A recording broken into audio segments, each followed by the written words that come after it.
Good evening. It is Saturday night. It has just gone firework. What? It has just got 8 o'clock, and it's time for some Doctor Who. And with me tonight to discuss the third Doctor era is Chris. Say hello, Chris. Hello, Chris. And obviously, Lakota has joined us as well. Good evening, Evening. Lakota. Evening. Yeah. I would have tried for say hello, Lucosa, just to see what happened there. No, I refuse to sink to those depths. Yes. So this evening we are going to be doing the third Doctor era because we have recently viewed the entire series for the third Doctor. And we've yet to really sort of talk about the series on the whole, from Spearhead from Space right the way through to Planet of the Spiders. So I guess the person I want to come to first is Chris, because obviously this is sort of very fresh for you to see the third Doctor series, Yeah. G's era. When you were watching the episodes that you were less familiar with, how did you feel about how they handled those shows? I mean, obviously some of them are different grades, some of them are sort of higher value, but what about the stories? How do you feel like the story writing was dealt with through the third Doctor era? Well, the only two stories I was really familiar with was Spearhead from Space. Yes. And the Green Death. And the Three Doctors. So there was three stories that I really knew. Mm-hmm. Other than that, it was familiarity from kind of watching Doctor Who to knowing certain things, but I hadn't actually seen them all the way through.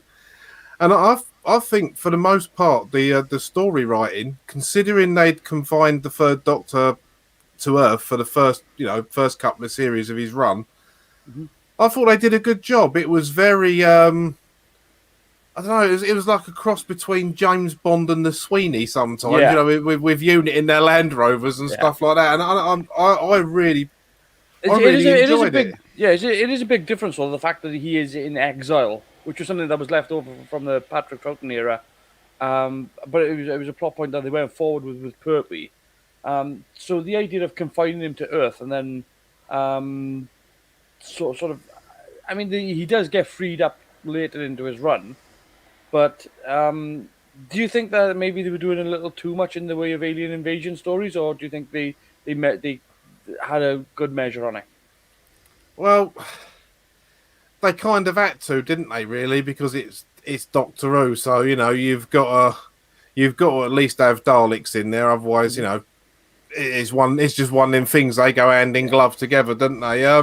No, but the reason why I'm asking is because I don't feel the exile story arc with John Pertwee's Doctor puts any more alien invasion stories on Earth than a regular Doctor Who episode. No, it doesn't. No, it was much of a muchness. I mean, because it was more Earthbound. It kind of seemed that way, but they did touch on the supernatural a couple of times. Or I didn't completely run with it, but. I think from like the second half when he was with Joe and they moved off Earth, it seemed like he was exiled on Earth a lot longer than he was episodically. When you actually look at the episodes, it's only really half of his run, and so it didn't have a time to wear thin of like, oh, there's another alien invasion on Earth. Oh, the Master's done this, the Master's done that, because there wasn't enough time for it to become old and boring and stale. And I think. When they decided he could have his dematerialization circuitry back, I think they'd done that just at the right time to stop it from becoming the same. Yeah, but I mean, I think it's interesting that you brought that up, because the reason why I asked about the exile is that it is one of the critiques of the Pertwee era, is that the exile leads to a lot of alien invasion stories. But I'm glad you said that, because to me personally, I don't find there's more any alien invasion stories than regular in any series. I think if you look at any series of Doctor Who, most of the alien invasion stories happen on Earth. Well, yeah, I mean, and you take the Ambassadors of Death, for example. The alien part of that happened in space, so yeah, and it's not an invasion. And it's not an invasion. No. So that deals with the part of the exile. Obviously, this series is mired by a terrible tragedy that occurred in the show. But nothing can be helped with that. They had to make Invasion of the Dinosaurs. It's just, it's regrettable. All right, look, plastic dinosaur lives matter, man. I think we are. I pretty much agreed. This is probably the worst episode of the run, right? Is there a worse one? Go on, mate. I mean, there is no denying that it is probably like the weakest story of Pertwee's entire era. Mm-hmm. But there are two stories that I like even less, but for very different reasons. But as far as the actual screenplay and that, and obviously the Let's the be honest, Marvel special effects.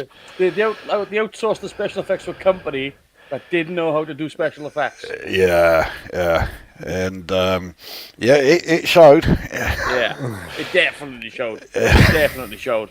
But I mean, we had Invasion of the Dinosaurs. Let's go through some of the episodes here, because obviously, I'll just do a quick rundown here from it. So, Spearhead from Space, Doctor Who and the Silurians, which again is the one of the only times they actually use the and the title. The Ambassadors of Death, Inferno, Terror of the Autons, Mind of Evil, Claws of Axos, Colony in Space, The Demons, Day of the Daleks, Curse of Peladon, Sea Devils, Mutants, The Time Monster, The Three Doctors, Carnival of Monsters, Frontier in Space, Planet of the Daleks, The Green Death, The Time Warrior, Invasion of the Dinosaurs, Death of the Daleks, Monster of Peladon, and of course Planet of the Spiders. When you say it like that, it's a pretty quick run. But obviously a lot of these are six-parters, so it seems like it's faster than it is. It's one hell of a dash, mind. What do you think of the way that they changed the dynamic of the show? Because obviously they had changed the actor, so it was no longer Patrick Troughton. But Patrick Troughton had some big episodes. I will say that it doesn't feel as big because it's probably because it was shot in black and white. But you get some big episodes with helicopters and military and all that as well in the second Doctor's run. But the third Doctor, it just felt the change. It was big, wasn't it? Yeah, it felt like it was all changed. Big. I think part of the reason is I briefly mentioned this last week when we got the regeneration from Hartnell to Troughton. Mm-hmm. They kind of played it safe. Partly because they had to. I mean, this was the first time it had been done in this series, and it was already taking a bit of a risk, so they couldn't go completely over the top. So yeah, like the first few Troughton stories in particular, you could easily have had William Hartnell there, and the story would have been no different. Though, as you explained last week, I wasn't aware of it that they were originally written for Hartnell. Yeah. Now, with the Pertwee era, they didn't have to worry about that. So it was like all changed, totally different, and it's worth pointing out here, as well, by the way, John Pertwee was not the first choice. Richard Griffiths was. That would have been interesting. I can't quite picture him as the action hero type that Pertwee became. No.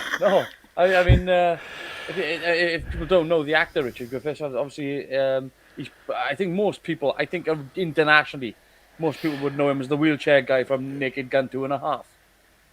Or is it 33 to 3rd? It's one of the other. It's 2.5. It is, isn't it? 2.5. Yeah. Yeah, Smell of Fear. That's probably. I mean, they know him for Harry Potter, of course. You say the Harry Potter films. He's the Dursley. The father of the Dursleys. I'm just making sure it is who I think it is. It's it's the guy from Pie in the Sky, isn't it? Yeah. And with Now and I and all that sort of stuff. Yeah. That would have been a very different Doctor. The French terrorist from Superman 2. Yeah. It would have been. Yeah. Well, it's a completely different Doctor, but he was originally the first choice. I'm just looking at pictures of him from from that era. From Thank God you didn't say porn. That would have been. Why on earth would you go straight to that? Because you were being very, very sort of standoffish about it. I don't know. The 70s was like a reach there. You couldn't do anything there. I think that was an unwelcome view inside your mind, Mr. Morris. It's always an unwelcome view inside my mind. But yeah, even looking at how he looked in 1970, still would have been a very different choice, especially when you compare him to. I'm not going to insult him by saying he was a bigger guy, but he is a bigger guy than John Pertwee, who's quite svelte. So interesting. I didn't know that. Yeah, I mean the other thing as well, like out of the cast list from sort of previous incarnations as well, I think when you get to John Pertwee, they were looking for a dynamic shift in what they had previously had. It was an availability. I don't think with Doctor Who, I think that they have an opportunity that they don't really use. That in that they're going to shift from one personality to another, then they're going to shift from one type of person to another. I don't think they've done that particularly well in terms of how far they could have gone. With like for example, with every time they change a Bond out, it's people of a particular type. It's people of a particular body shape, body type. It's that sort of they tend to follow a formula for Bond, and they kind of have for the Doctor, but I feel like Doctor Who's a bit more broad-minded. If you see what I mean, like to jump from Patrick Troughton to John Pertwee is quite a big shift. But even the fact that they were considering people like Richard Griffiths means that they were in a mindset to go even broader. So I think that's probably one of the best things about the series. But I don't think they went as far as they could have. Yeah, I think you and Luke Oza touched on that last week because I watched the stream that you put out. There was a rumor that after Peter Davison, it could well have been Joanna Lumley in the role of the Doctor. Yeah. So that would have been really broad for 1980. I believe Dawn French was up for the part. I genuinely I think if you look historically, Dawn French was actually in the running for playing the Doctor. Well, that would have been interesting. I think Dawn French is largely underrated as an actor. A lot of people just think of her as a silly comedian from French and Daughters and the Vicar of Dibley. But yeah, I love doing Murder Most Horrid. I mean, I thought she was brilliant in that series. But I mean, they were actually looking at. She was definitely in the top 10, and a lot of people don't realize that this whole notion of could the Doctor be a woman is not a new thing. It's very old fashioned. And so it's to me the argument that they had now with Jodie is one I was past 30 years ago. It's not a new thing. But obviously they cast John Pertwee, a guy who was a regular performer on the radio. He was a very well known actor before he even get into this. I mean, he was known amongst sort of the circles of the dramatic radio type stuff, also the voiceover performances, and of course, at this particular point, before he'd just done Doctor Who, he was kind of in the mix with people like the Hammer Horror Crew, all these kind of guys that Peter Cushing, all these people, they were all traveling in the same sort of circles. So he was doing comedies, he was doing films and all that around that time. He was in the Navy Lark, weren't he? He was in the Navy Lark, yeah. And in the actual Navy. And I think he brings something else to the part. But when we look at John Pertwee's command of the role, when he finally just takes over and he from his first episode out, what was the initial thing that stood out to you as a big difference in the show? It was in colour to start with. We haven't acknowledged that really, but yes, it does transfer to colour. But I mean, in terms of what he brings to the part. Well, for me, the first word that springs to mind is presence. He really did sort of like command your attention when he was on screen. When he was there, you notice him, and not for stupid reasons like his costume, or anything like that. So that was the the thing. centre of attention. Yeah, and not in a bad way either. So that's the first thing that usually springs to mind when I think of him in the role. Yeah, I was going to say a presence of authority. So it's pretty much what Chris was saying, and also as we've seen over the last few months, you put a prop down, he'll play with it. Oh yeah, yeah. He is literally the property master. But he does. He works. What he's got. He seems very aware of. It would have been a 4:3 screen ratio. Then he seemed very aware of where his sort of limits were on the screen. Yeah. And he used all of it where possible, and that is something you don't see a lot in actors on the telly. I mean, I think there's a lot of trust there with the people that are shooting the show as well. I'm working with the people, because I know John Pertwee was very much point by point, like what it said in the script. That's what he did, and he would argue with directors over because it says there. That's why I'm doing this because there's the line there. It tells me to go here. It tells me to stand there. Pick this up and push it there. He's very much a line by line guy. But when he takes over, for me, I think the one thing I liked with John Pertwee is there's no bullshit. He's got no time for faff. If he thinks that something's a stupid idea, he will say that was a stupid idea, and you say it to the person's face as well. He's got no time for faffing. Like the other doctors will be a bit more flamboyant or a bit more diplomatic about it, particularly these days. There's a bit more of a I can't tell you this without hurting your feelings, whereas he didn't even think about that. He was just really just like abrasive and just like, no, that's dumb. Let's do it this way because this is sensible. Yeah. And or that's dumb and here's why. And he would give people like the Brigadier a dressing down. You would call him names and things because he just wanted to sort of put him in. He respected the Brig.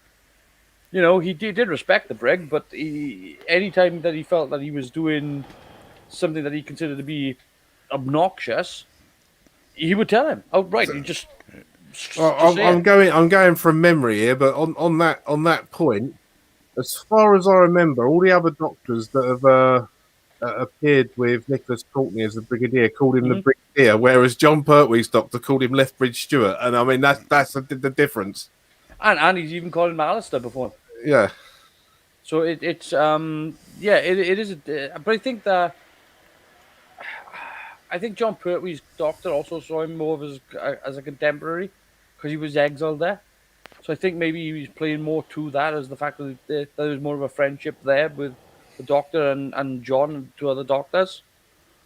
Because that was a big dynamic change in the Pertwee era was UNIT. And I think that's a massive because obviously UNIT had formed originally in the Troughton era. Obviously dealing with the invasion, wasn't it? Yeah. Yeah. And it was I think it was a great idea, a quality idea, which apparently Chris Chibnall doesn't like. But I thought UNIT was an absolutely spectacular idea, considering that it meant that at least people were acknowledging that aliens existed. And I find that to be something that they don't do well in Doctor Who now. They have to have some reason for wiping people's minds, or telling people that these things don't exist, or they've never seen a Dalek before. I'm thinking to myself, that's not the Doctor Who universe. They're trying to make it seem like they exist in our world, whereas they don't. They exist in the Doctor Who world, and I think that with the Pertwee era, it felt more like that. It felt more like it was creating their own version of Earth. And of course, we've got to talk as well a little bit as we're going forward as we get into this. But the inception of Havoc into the Doctor Who universe, the Havoc stunt team. These guys were great, weren't they? Oh yeah. Yeah, you can't really criticise it. It was a great move, and 99% of the time it worked really well. Yeah, and the thing is, they brought another factor to Doctor Who, which was the action. and I've said this many, many times. I'll say it again. The BBC haven't got a bloody clue how to shoot action. They don't know which way to point the camera. They don't know how to do it. When they brought in Havoc, they let them just basically take over the B unit, and it was just like, yeah, right, you go shoot it, and then we'll play it back. And then what we got was, I mean, sometimes it was over too far. I will say that sometimes it was a bit much. We were seeing people getting shot, and there was blood bursting out of them, and it was a bit much. I'm not gonna lie about that. So I thought that was great. Yeah, absolutely. But here's the thing: is the thing with Havoc, which is something that they managed to get away with in the '70s, which is something that really said it's an argument which they should be able to make today, is that almost every western they were showing on TV, the violence was much more amped up than what they were doing in Doctor Who. Like if you watched any John Wayne movie from the 50s and 60s, you're going to see people getting shot, fall off a bloody precipice, and or people getting stabbed, or people getting speared, or it was much more. And the bar fights, there'd be chairs flying about, and there'd be, I mean, and these were going on at like 2 o'clock in the afternoon. So I think they were able to make a much bigger argument for bringing in people like Havoc, and particularly when, again, as you say, this was an era whereby they were trying to be a bit more Bondish. So they were trying to be a bit more, I'm not saying that John Pertwee was trying to be his version of Sean Connery, but he was a suave, more sophisticated individual that didn't mind punching people in the face. I think that pretty much sums up his Doctor, really. Yeah, I think with regards to Havoc, the only thing that let them down sometimes was, I don't like to say it, but was Dudley Simpson or whichever Tootley Orchestra they'd got in for the week. Oh God! Well, I mean, I know we haven't showed it on here, but if you remember my reworking of the Ambassador of Death, where I used music from the Professionals just to show what the difference was, and it worked really well. It does. I think Dudley Simpson. I don't want to give him an even break on this because I do think he's somewhat responsible because he didn't ever achieve this chain of thought, but he never structured anything together that was a useful bit of music or thematic with any character. He was trying to make incidental music on a week by week basis, whereas with somebody like Murray Gold. And as a good example here, he would write specific themes for people that he could use week to week, and that was a hell of a saver because he could just rewrite and work around that tune to make it fit the episode in particular. So he was using the same tune, but he was just like, I could stretch this out a little bit, or I could shorten it or abbreviate it. And that's exactly what we was talking about recently in another completely different video about a composer like John Williams. They created tunes and themes that go through. I mean, like the one that they called is it the theme for 10? David Tennant's piece of music. I mean, that was used again and again and again for 5 years, however long Tennant was doing it. But it didn't get old, and it was by the time David Tennant was leaving, that theme tune was synonymous with him.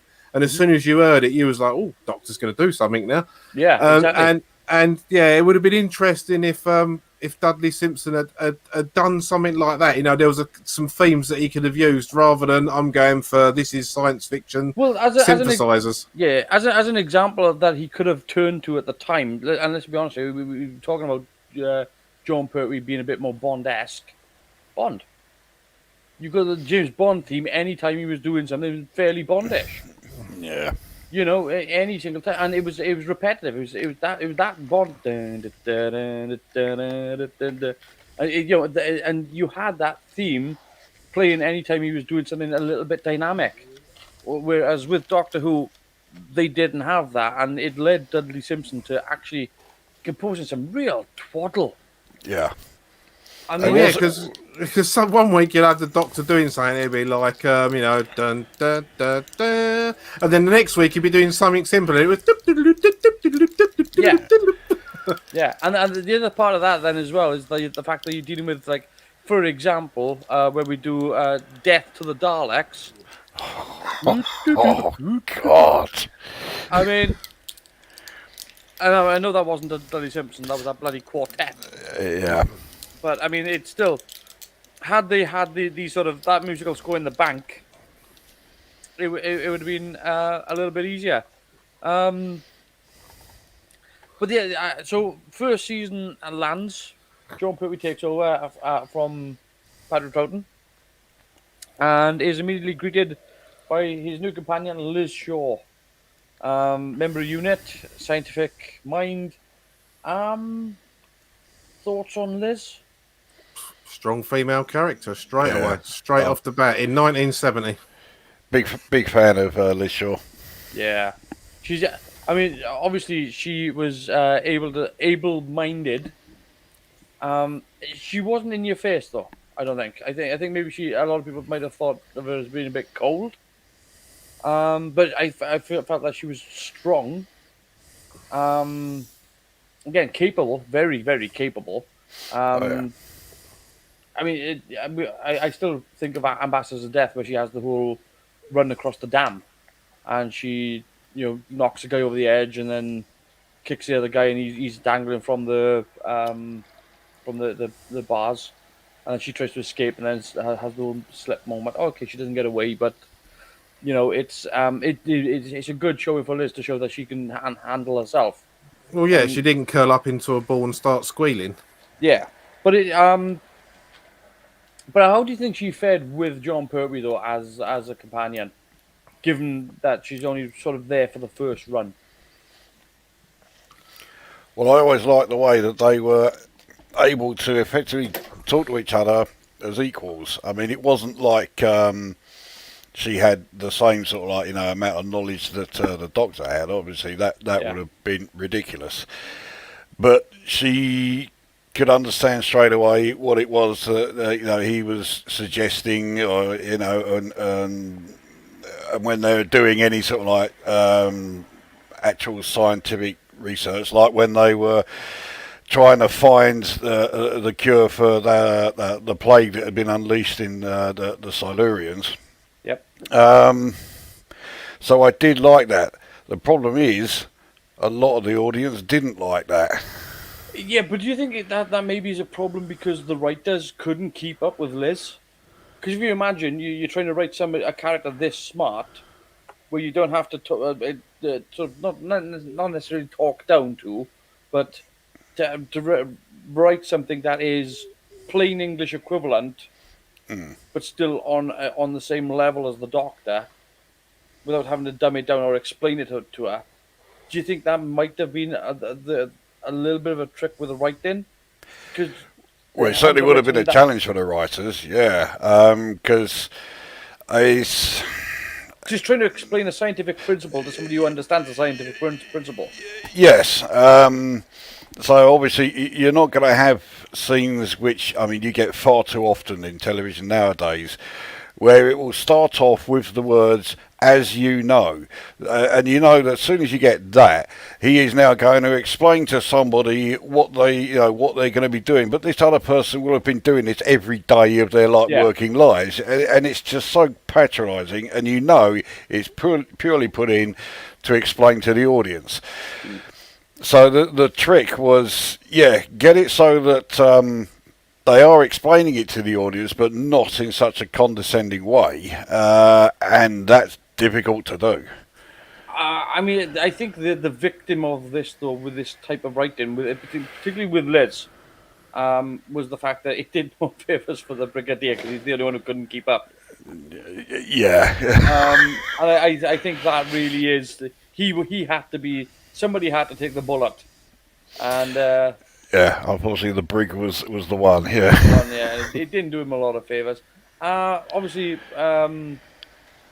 we had Mike Gates in this as well, and we developed the unit family along with that as well. So maybe there's a bit more back and forth. I think with these explaining stuff to Benton or to Yates or to something, but yeah, it changed the dynamic of the show a lot, didn't it? Oh, absolutely. Yeah. And it was still instantly recognisable as Doctor Who. But yeah, it was very, very different to any of the previous of its entire run up until this point. Was it a bit too militaristic? Not for me, no. No, I don't think so either. It was, even though it was, it was a kind of what you'd call a military family. You know, your Brigadier Benton and Yates and that. It was still very much coming in from a scientific angle. So you had the Doctor doing all the sciencey things, the Brigadier not really getting it and sending the troops in, but the initial angle was a scientific one. I mean, because I'm thinking of how they've sort of done it before, whereby they've had the Doctor be somewhere, and I think the instance of putting the Doctor with UNIT instantly made it so that he could be on the forefront of any incident. Whereas in later shows, whereby, for example, in the Peter Capaldi era, where they stationed him at Oxford University, he couldn't really be at the forefront. He's actually missed a lot of time because he was just in a university, and there wasn't really a lot of scientific extraordinary behavior or being on the forefront of any sort of alien invasion or anything happening at the university. No, but the difference there was Peter Capaldi's TARDIS wasn't landlocked, so if he did want to bugger off somewhere, he could. Yeah, but he hadn't. He had stationed himself Yeah, there. But yeah, that's yeah. what I'm saying. The big difference there is the fact that the idea of stationing him with UNIT is that UNIT was always going to be on the forefront of action. Any incident that happened worldwide, they'd be in the know. Whereas Capaldi was the very reverse of that. He was almost isolated. He had pretty much sort of made himself insular to that. He had deliberately so. He had deliberately locked himself off, even though it was the first time I remember seeing that series whereby you went, this got a really familiar vibe. So, and it did actually produce a familiar vibe, even though they changed the set around a lot. Because if you remember, the first sort of unit set was sort of this stone wall kind of place with a spiral staircase, and then it quickly changed to this more office environment. And it was a big shift in the sets. I must admit the way it ended up when we was coming towards the end of Pertwee's run and Tom Baker was stepping in. That room the TARDIS was in always reminded me of secondary school chemistry room, like that's exactly classroom. my thought as well. Yeah, it just had the desk in the middle and the big table, the laboratory table. And the big double doors. It is very much of that vibe. Maybe they got that set wrong a little bit. I don't know. It worked for me. It works as a lab set, I guess. I suppose. It was very functionary. It wasn't great, but it. Yeah, because its first office didn't feel like an office, though, did it? No, not at all. You can kind of see where they sort of redeveloped it. Obviously, as well. This series also introduced us to Jo Grant as well, who I think Jo Grant is one of my favorite companions. I like Jo a lot. Yeah, I did. I think the Doctor's relationship with Jo was more akin to the relationship he had with Susan, and I think he was quite kind of grandfatherly to her, but I don't know, he was like somewhere halfway between grandfather and father, whatever that middle bit would be between them two. He was kind of, sometimes he'd come across as her dad. He's almost saying, you can't wear that. Whereas other times, he was like a grandfather that would tell her a story about something he's done and she'd listen intently and that. So they had a completely different relationship to what he had with Liz Shaw, where she wasn't intellectually up to some of the stuff he was going on about. Yeah. But she was able to take stuff on board and learn, and I think she was a great companion. She's one of the best companions. Yeah, I tell you what I really like with Jo Grant as a companion is the fact that she's very Lois Lane like. She's very inquisitive, but she's also willing to muck in and jump in, and she's not afraid. She's fearless. and she might be fearless due to ignorance, but she will always, it'll be, dive in head first Yeah. without checking the water, and he quite often landed in serious trouble that needed to be rescued. But it wasn't a damsel in distress situation. I mean, on countless occasions. This series introduced us to the Master, which it had been hinted at. Um, and apparently they had intentionally tried to write it in earlier, but of the Renegade Time Lord, but they left it till this series. And again, when you see Joe Grant with the Master, like a couple of times, she's like, I'm going to punch you in the face." Yeah. Yeah. Oh yeah. It's not like she was totally fearless with him, and I think maybe she had a good working relationship with Delgado. I don't know. I would assume Apparently, so. yeah. They got on really well. But I mean, there's even a moment where she literally jumps on his back and tries choking him out. I mean, it's it's Joe, out of all the companions, really, she's one of the most physically capable, or at least physically proactive in the she was climbing through windows and trying to get people out. She was an escapologist, so she tying it up wasn't going to do any favors. She was interested in learning. She was always interested in making herself better. I guess is a good way to look at Jo. She wasn't comfortable just settling, and I think it done, like, obviously Jo as well is one of the characters that came back to the Doctor Who universe many years later in the Sarah Jane Adventures, where she meets the 11th Doctor, um, and has it's a cracking episode of the Sarah. If you haven't seen it, it's a cracking episode of the Sarah Jane Adventures.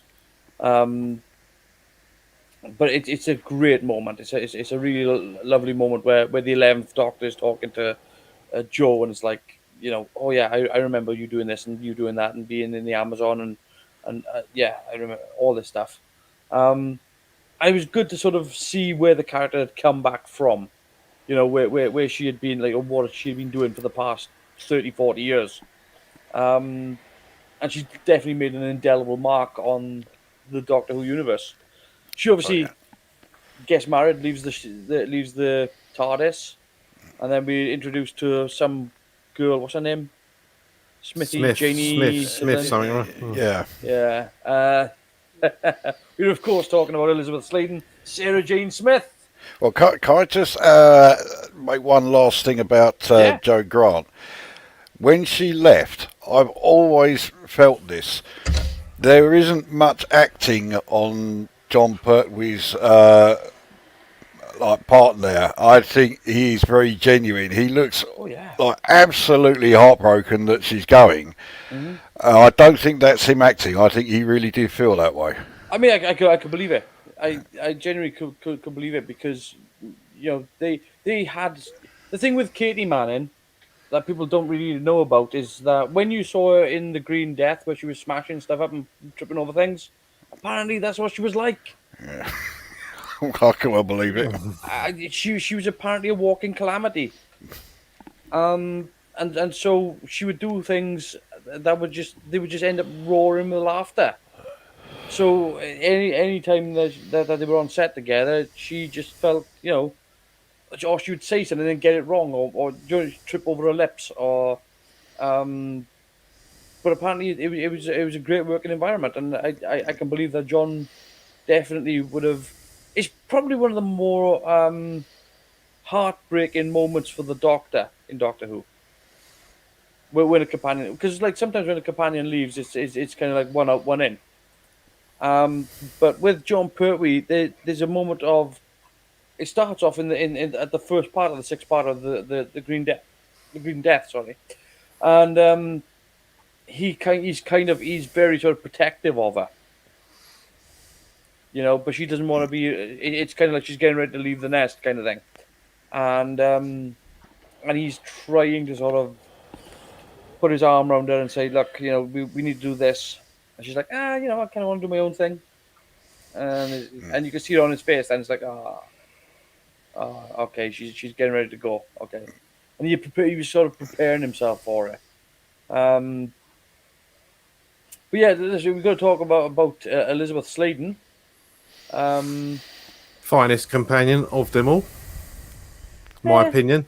No, in my opinion, she is. I mean, for me, if someone says to me Doctor Who and a companion, instantly the picture in my brain is Tom Baker and Elizabeth Sladen, because Yeah. that's that's the first Doctor Who I knew. That's why. yeah, That's why a lot of kids that grew up in the early 2000s, like your boy, for example, you know, he's said his favourite TARDIS is the one that Eccleston had, because that was like the first Doctor he got into. So yeah, but his favorite Doctor is Sylvester McCoy.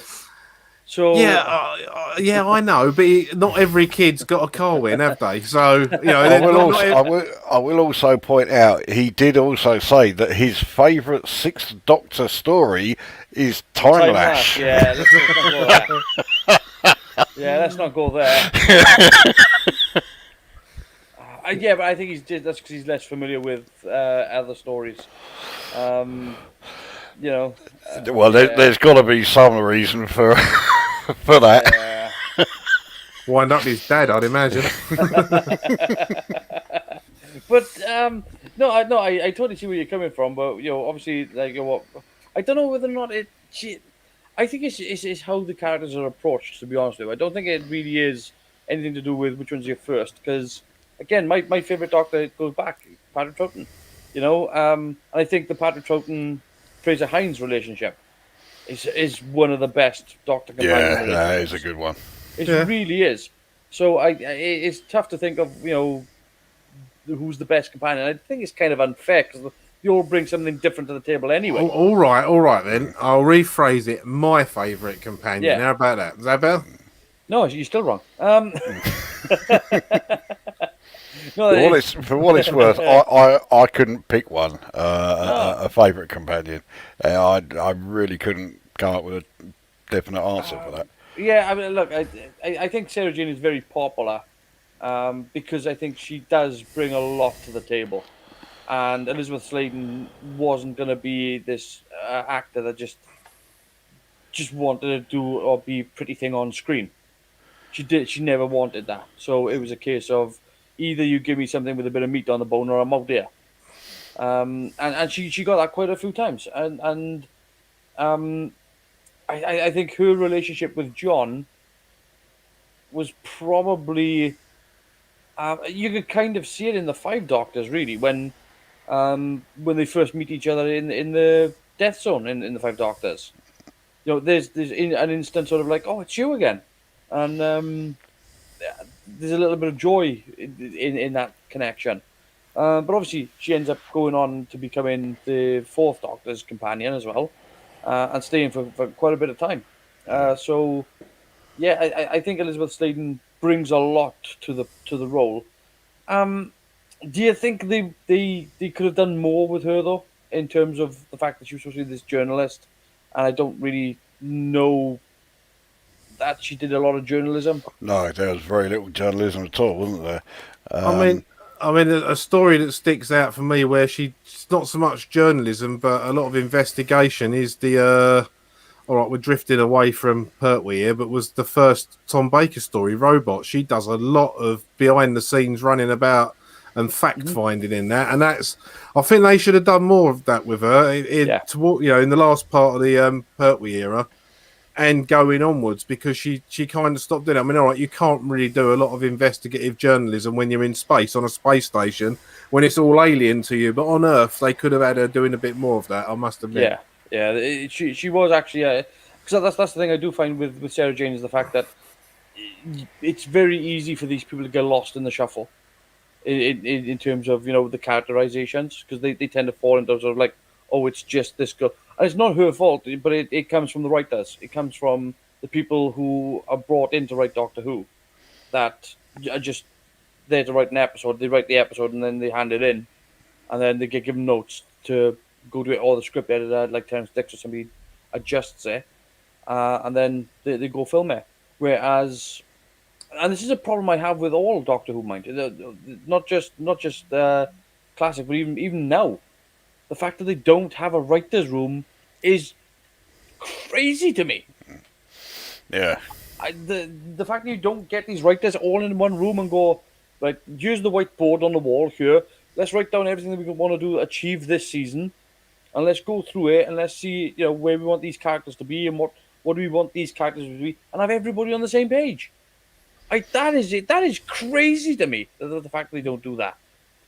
The fact that they just hand out as like hand out writing assignments. Oh, you go write this story. You go write that story. How do they know these characters? They don't. So you end up with generic characters. Yeah. And it's a real point of contention with me. I really don't like it, because I think certain characters, in particular with the Whittaker era, characters like Yaz just fly under the radar with that because they don't know what to write for this person. She's a police officer in space. But write the police officer in space. What does a police officer do?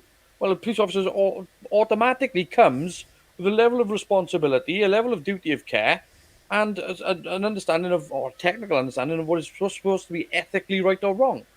These are good points to have a debate with the bloody doctor. These are excellent things that you can bounce off the doctor, because the doctor's supposed to be this morally superior being. So have a bloody debate. You can have these talks, these debates, and what does she do? Nothing.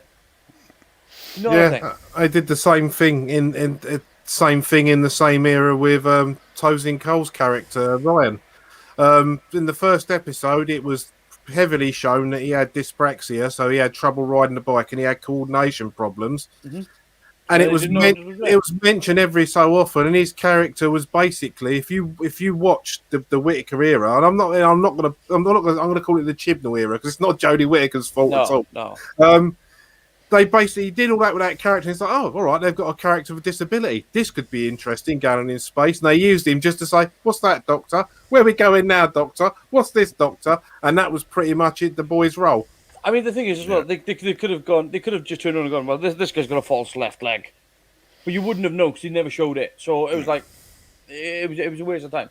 Yeah, and it's a lack of a writer's room that does that, because obviously you have like I mean, it's different now to what it was, but you have like, I don't know, say you have 6 different writers plus the head writer, so you've got 7 people writing stories, and then you've got one person's writing his story in Manchester, one's writing his story in Cardiff, one in Southampton. They send them in, and Chibnall signs them off, but they've not spoke to each other to say, oh, I liked what you did in that episode. Do you mind if I borrow that bit and add it to my story to flesh this character? There's none of that. It's all very generic. Yeah, and the fact is, as well, when you've got a writer's room, somebody can go, well, what if we done this thing whereby these dinosaurs invade? Somebody else will go, that's a shit idea, don't do it. But that's why you have a writer's room. Yeah. Is because you need people to shoot down bad ideas. Right, you've just touched upon something that I really do want to talk about, and that's the accusations that Pertwee's era gets of being the Rubber Monster show. Mm-hmm. Right.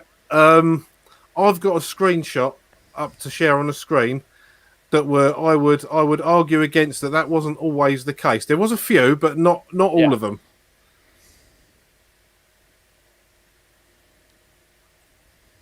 Because so look. Those are not rubber monsters, and those are as creepy as shit. Excuse me. I mean, look at them, and that is from Spearhead from Space. That is the original Autons. Yep. I mean, they brought the Autons back in 2005. They done a good job with them, but they were not as creepy as that. I mean, I remember the first time I saw them, I was probably about 14 or 15. It scared the living bejesus out of me. They're so dead-eyed. Yeah, that's the thing, is that the eyes have nothing in them. And I think that's what makes them creepy. That was something actually I was meant to say earlier when we were talking about some of the things that changed when the Pertwee era started. The fear factor, they really did crank that up. So yeah, I mean the Autons are always like the prime example given. They were flaming terrifying for the day. I'm not good at trying to censor myself. What am I doing, even trying? But yeah, I mean, so yeah, they were scary, plain and simple. And Yeah. I can't really think of too many instances throughout any of the two previous Doctors where there was stuff that was genuinely terrifying. Yeah, I think, yeah, because they don't really tackle sort of direct horror. But in this, I think they kind of hit the pinnacle with demons. I think that's probably the one which went sort of like, oh, okay, we go in this direction, are we? Because I think the way they shot demons as well was deliberately atmospheric. You know, they decided to go down this route of there's a high wind, there's a thunderstorm, there's, they were painting a picture of this environment with this horror tone to it. It was almost, and again, it was almost sort of noir esque as well in the fact that there was a lot of darkness, a lot of shadows. It was beautifully done. It really was. But yeah, so Well, I was gonna link that picture back. The reason I put it in there is yeah, what you were saying about having a writers' room. Now, if they had a writers' room, hmm they'd be able to get I mean, anyone can draw a quick face on a whiteboard or a blackboard or whatever to try and describe their idea. And it would someone sit down and say, yeah, they're not bad, but we could make them more scary if we remove the eyepieces and just add them hollow. And that's a lot of stuff in the writers' room that they can discuss yeah. to up the fear factor, because yeah, they are scary, the Autons like that, but they're not really going to give kids nightmares. Like, all right, no, I mean, the Weeping Angels certainly gave my kids nightmares anyway. I don't know. I think the Autons were the sort of stuff that were going to give kids nightmares I think in the early 70s. right, so Possibly, yeah. here's the thing. I think with Doctor Who, anytime Doctor Who takes something mundane and makes it the source of the evil in the episode, it's always going to be scary. Yeah. It's always going to be scary. And the fact is that the reason why the Weeping Angels work is because people tend to find gargoyles and things like that creepy anyway. So they've just changed that up. It's the same with I think is it Greatest Show in the Galaxy where they got the clowns. Like, people don't find the episode pretty good, but those clowns are really bloody creepy. 'Cause, they got the painted on smiley face, and it's got the one's got the frowny face, and it's just like, in the black and white with the teardrops, and it's just like, there's something inherently creepy about that. Just it taps into those things. So things like the Autons, whereby it's an everyday object, it's an everyday thing like a mannequin or something like that, that comes to life. People inherently just like, oh, that's automatically, because it's the uncanny valley, right? That's what it's actually tapping into. So it's almost human, but it's not. And I think that the Doctor was very good at doing those sorts of things. The creature under the bed story. That's that sort of thing. Yeah. Um, and yeah, I think with something like yeah, I can see where people are coming from with the Pertwee era being a bit more of a monster. I mean, hand up a glove puppet as well is another way of putting it. Yeah, there's a few things they should have changed.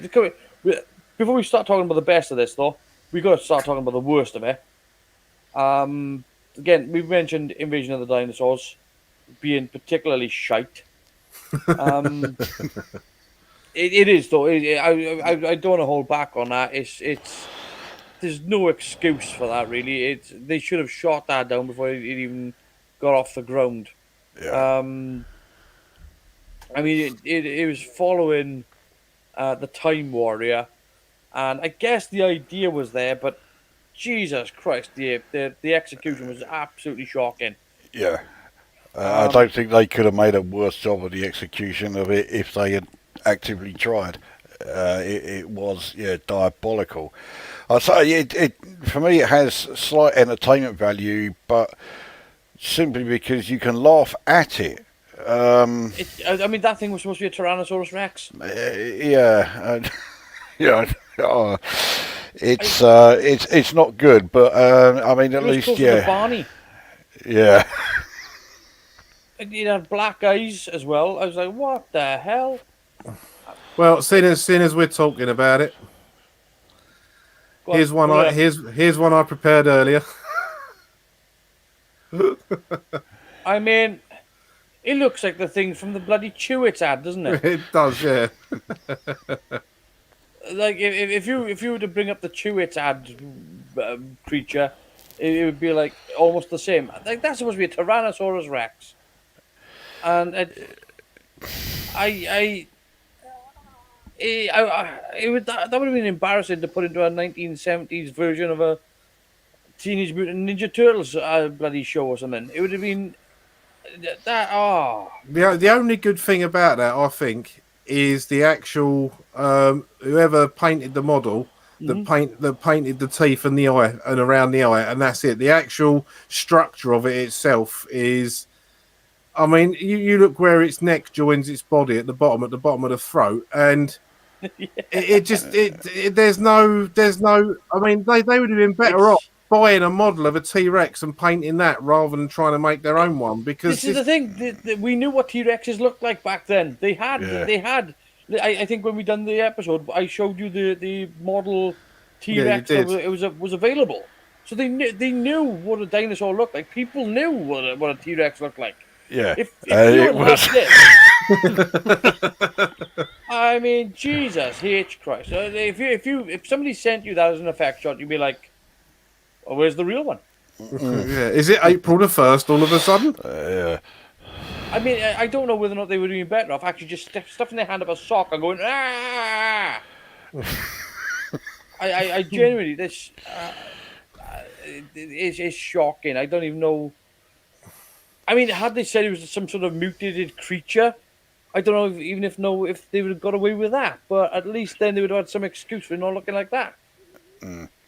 Because what you were saying just then, if they just had somebody going, the trouble is, as far as the audio goes, that's precisely what they did. So as bad as they look, they sounded every bit as crap as well. Yeah. And again, like in amongst this, obviously, we'll get around to talking about Planet of the Spiders in a bit, but we also had the Monster of Peladon, which again is a returning story. They did that creature was just not. It wasn't frightening. The Alf. Yeah, it was. It looked something like a boar with a horn, and it wasn't that good. I mean, they didn't. Some of the creatures they didn't do very well at all. Did themselves no favors. Agadoo or whatever the hell his name is, Agador. Yeah, it wasn't a great one. White bloke in paper feathers on a swing. Yeah. Time Monster. Yeah, yeah.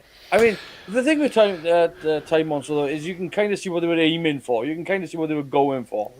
You know, had that been completely bleached out properly with the light and blown out into the lens, it might have looked quite impressive. Just to see this silhouette figure of light. But because you could actually see it was a bloke in a costume, it looked somewhat shit.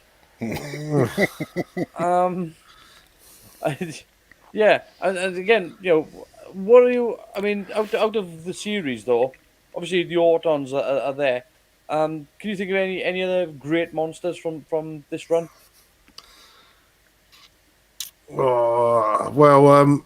I think We've got the Sea Devils and the Silurians were.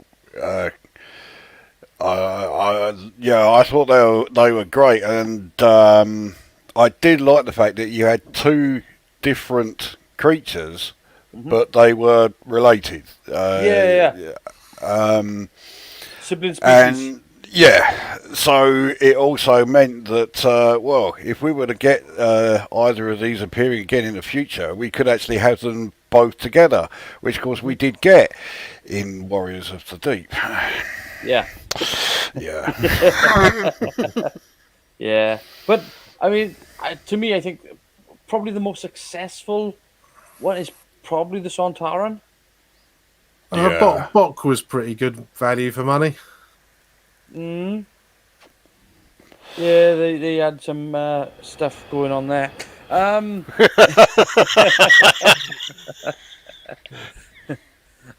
'cause I'm just trying to think of because obviously like some of the what we call monsters didn't necessarily have to be creatures. They were certainly characters. For example, the Marshal from Frontier in Space. He was pretty much a monster. He was a very single-minded creature, single-minded person. We obviously got the introduction to Omega in the Three Yes. Doctors. Yeah. A great villain. Again, another glove puppet in Carnival of Monsters. Yes, the Mutants, which was kind of Hang on. Go back a minute though. The dish rags in Carnival of Monsters. Some of the shots when they were done right with slow motion, when they were Nice. coming out of dirt, they were actually done quite well. Yeah. It's just the fact that it just didn't keep to that level. No, it didn't. That's the problem. That is really my big problem when they do these sorts of things. Is the fact that they set their own bar. I didn't set it. They did. They went, look at what we can achieve, and then they go, now we're not bothering. Yeah. And then you kind of going, oh Jesus Christ, like why do like anytime they do like a Dalek story, you know what you want from a Dalek story. You want these straight up, no nonsense Daleks. But then you get these other stories then where they're completely hysterical, and you're like, these things are supposed to be unemotional, hate-filled machines. They're not supposed to flap their asses. And it's a kind of a problem with it. It is a problem with the Daleks, particularly I think in Death of the Daleks when the guns stop working. And then again it does that story does them no favors whatsoever. No, not at all. No, well, as we discussed at the time, they didn't even need to be in it. Yeah. Colonoscopy in Space. That was another one. Yeah, that was a story that was very much rescued by the arrival of the Master. It was, wasn't it? It was very much it felt like it was trying to be a Wild West show in space, and have the sheriff show up and have it be the sheriff be the villain. Yeah, it needed the Master in it. It's very rare you can say you need the Master in the show to save it, but without that, it would have just been a right crapper, wouldn't it? Yeah. We got Claws of Axos. Very nice looking villains. Not the best story. I think the Claws of Axos, I think is my least favourite story of the Pertwee era. Now, it's not because the story itself is terrible. It's not brilliant, but it's not terrible. The problem is the editing in it is so terrible, abysmal that it renders the thing almost unwatchable. Yeah, it's not only that. It's the fact that they decided to use not just abysmal editing, but the theme of the episode changes and shifts in tone, whereby it pretty much goes from Python-esque, a Monty Python type sketch and skit to, oh no, this is dead serious. Yeah. And then you're having people doing pratfalls and stuff, and then you're like, this is, I don't know why you thought this was a good idea, but I can assure you, it's not. It's not, no. It is all over the place, that one, isn't it? Yeah, and then Mind of Evil as well. So that one is again, it's an interesting idea, but the fact that the Mind of Evil is this little box is completely, totally unfrightening. There's nothing terrifying about this little box, and the fact that they set it in the prison and they got these people. It's like, I get what you're trying to do, but making something small and unimpressive doesn't make it frightening. Nobody's ever looked at something tiny like that and gone, "Oh, that's terrifying." Yeah. You know, you could argue, and as an example here, just go with me here, right? I'm not frightened of them, but a lot of people are scared of spiders. So you get these little tiny spiders, and they go, "Oh, I'm terrified of that." Yeah, show them a blasted tarantula. Yeah. Watch the level of fear escalate to just absolutely dystopic levels. So what you're saying is they should have made it a bigger box. Yes, totally. It did look like a bit of a Blue Peter build. That one, I've got to give them that. It was really bad. It was a couple of things that it couldn't do anything. But it's not that it just couldn't do anything. It was the fact that they didn't really have it do. They didn't have the mind to do anything. It was just like take over. It should have been a bit more of an entity. And I think that's where that went wrong there. Obviously, we get Terror of the Autons as well, which is a good master story, but way too much CSO. Yeah. And so much of it was totally unnecessary. Yeah. Why on earth did they feel it necessary to To the back shoot of a the door. scene? The guy in the phone box. Yeah. Now, why did they have to use CSO for that? Again, Well, it- just go to a phone box. Yeah. They could have no, but they had one in the back of the studio. They could have just used the one that he was in and just bloody CSO'd the or didn't he have even the CSO it? Just show the back of the studio. Nobody would have been able to tell. Just don't show it. Just don't light it up. Yeah. Obviously, as well, we get Ambassadors of Death, which is again, I do like Ambassadors of Death as an episode. I think it's a good story. I do like it. I do think it's too long though. Yes. It should have been. Well, Not I'd 7 say episodes. six-parter at most. It didn't Yeah. need to be a 7-parter. Yeah. So that's the only drawback with that. It's a great idea. It was much more in along the lines of like a Quatermass story. I know a lot of people always sort of like compare the first Pertwee series with Quatermass, but that story in particular really does have that sort of Professor Quatermass atmosphere to it. Yeah. Yeah, that is one. That is one of the stories that even though it had some awful music in it, that is one of the stories that I've really enjoyed from the Pertwee era. Even and it is a bit long, and I am looking forward finally to watching your spaceship taking off. Yeah. Oh man. So I do apologize for that because you haven't seen this, but Lucosa has. I have shown him several shots from the actual thing that I did, and some of them have to be redone. I was a bit disheartened actually because I spent a lot of time lining up shots and everything, and I recorded them, and when I played them back, it turned out that my attention was away from the focus, and they were all out of focus. So, but there's not all of them, there's only a couple. But some of the shots were really, really nice, but couldn't be used or will be used because I come up with if you remember this, Lucosa decided that I'm going to use them, but they're going to be used as a display, as a on-screen display. So I'm going to have to build a bezel for a TV display. But you've actually seen the clips or some of the clips that I've put together for the Ambassadors of Death rocket launch sequence. What do you think? I think you've done a great job on it. I mean, it was a big shame about the focus problem because I remember you were saying about it, and yeah, it could certainly be seen. There was no getting away from it. No. But and the worst part was that it had blown the pipe as well. Oh, that's right. Yeah, what you're saying. So yeah, you that's got why it's taking so long. Yeah. For those who don't know, there's an effects pipe that feeds smoke into the rocket, so it actually jettisons smoke out of the bottom. Unfortunately, the pipe itself got too hot and actually breached.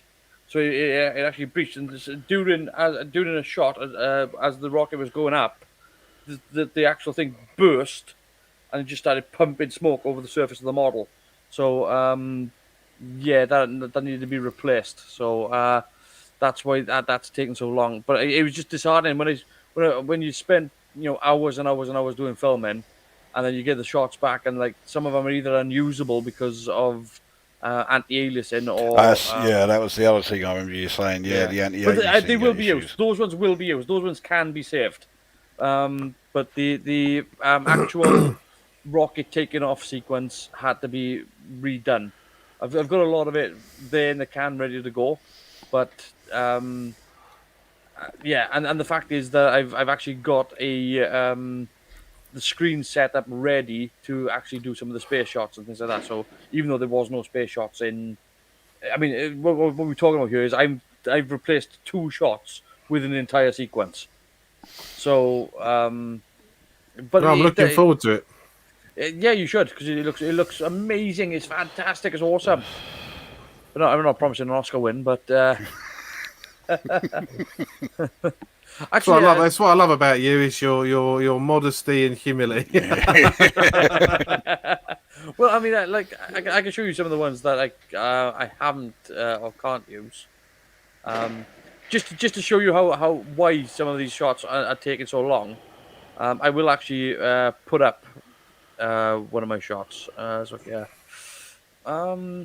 If I shift this over here, and just to show you literally why some of these shots can't be used. It was literally like, ah, no. Let me just I want to share this. There we go. If I bring this up, you can. So there's the Mars Recovery 7, and I thought, oh, this is all very well and good, and I got the takeoff vector right. I lined it up with the background model correct. There's the smoke jetting out of the bottom, and it's all out of focus. All of it. Yeah, that's a shame. It's really it literally. Because I was like, right, then how much of this can I use? It can only be a couple of seconds, even if it's only a couple of seconds going past. I can still use some of it. It's like, and none of it. So yeah, that's a shame on that one. But some of the more successful ones, which are the ones I still can't use,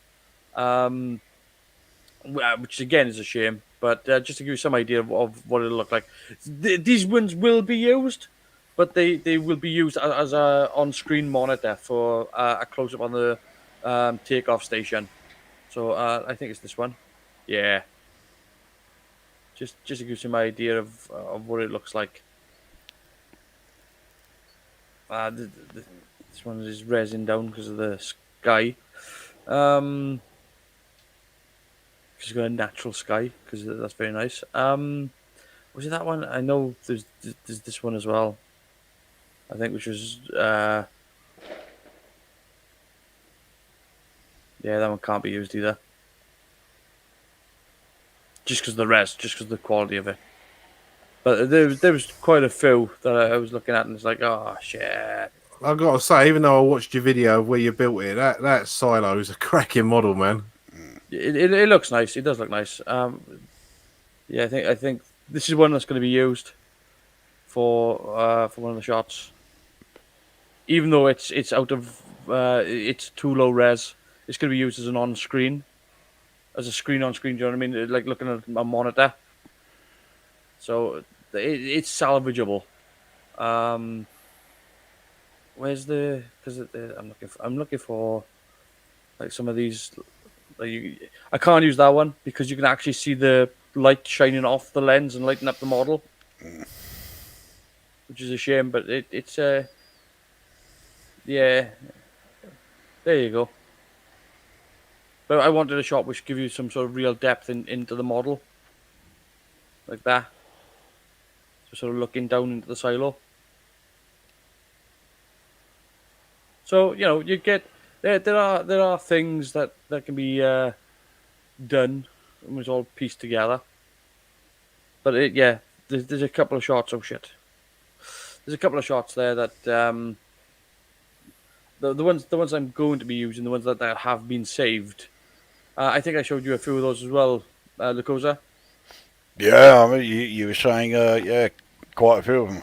Yeah. So you've kind of seen the sort of the quality that I'm aiming for. It's Yeah. a big step up of what was done in the episode, and I think do I have the one of the actual breach? I think I do. Or where the actual was it this one? Oh yeah. That's unfortunate. um, you can start to see it. I'll show you this because this is me actually sort of setting the shot up for it pumping out, and you can already see where it's starting to breach. Let me just go there. What am I looking at? Can you guys see that? Could do. I can yeah. again. Yeah, can now, yeah. Yeah. So there's the rocket there. You can already see the under the rocket where the pipe's going in, and it's literally as I start filming it, it's just like, oh, something's going on there. Something's going on there. Something. It's starting to pump out. It's like, oh no. How bad is this going to be? Good sound effects. That actually sounded like a rocket. That. So I started doing that, and then the very next shot. That looks so good as well. Yeah, the very next shot is this.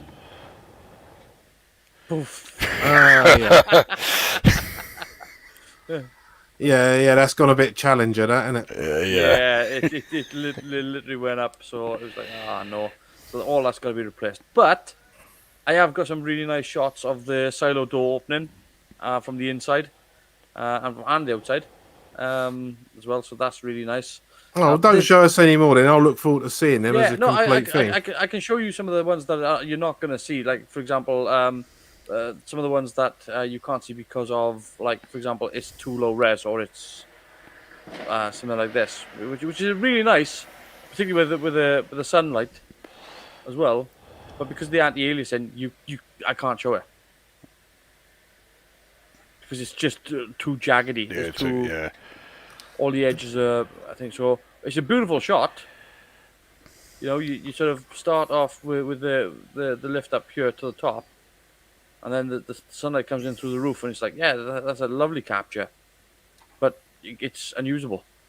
So, yeah, is that one? Yeah, see, there's another one. And it looks really nice with the natural skylight as well. Was that by your window, or did you just take the model out in the garden? Oh, no, it was outside. Yeah, shot outside. I had to black off the inside of the model, see, so there's literally a shroud over the model and the camera. So basically, I built a studio outside just so that you could put the model outside to film in daylight. So I can actually show you the setup. Actually, I think I've got it somewhere.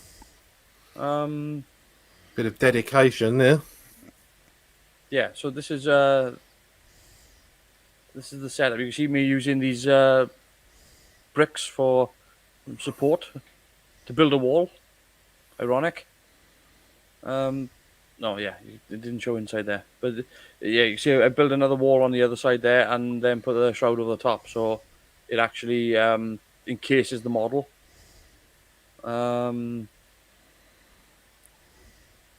Yeah. Oh, there you go. So this is before I brought the table up as well. I was just putting things down and looking at where things had to go. You see, I'm building like all these MDF sides that just used to build up all around it.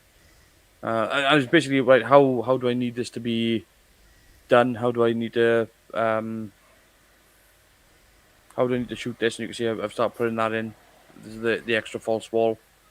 So it's quite a good size. You know, it's Yeah, it's not a tiny model, is it?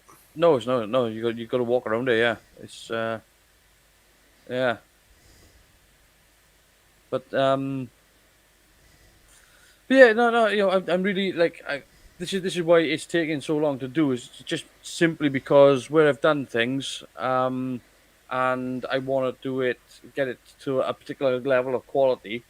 I'm not expecting it to be like, oh, this is photo real, but I'm expecting it to be at least sort of that's better than I was expecting. Do you know what I mean? Um, and a lot better than because again, I'm not doing anything that they couldn't have done in Ambassadors of Death. No, I That's mean, the thing. I don't want to stroke your ego or anything, but I've been following your other channel for a number of years, and you're pretty fucking good at making models. So sorry, excuse my language. Thank you. Yeah, so I know what you're like for being meticulous with your paint jobs and that. So it's pretty much what I was expecting, and it's bloody good, mate. Yeah, well, I mean, they got. I thank you, Matt. We got some shots here as well. I'll see if I can share with you one shot, which I think you might like. I think this is going to be potentially the opening shot. I don't know. It depends on how it's edited. But I think I think this is going to be the sort of the first shot on screen. If I back this up a little bit, there we go. So if I just share this, let me just bring this over so you can see. So I think this is going to be the opening shot, which is going to be this will be a fade up from black, and let me just click on here so you can see it. And it'll fade up into this sort of environment, and it's going to do this.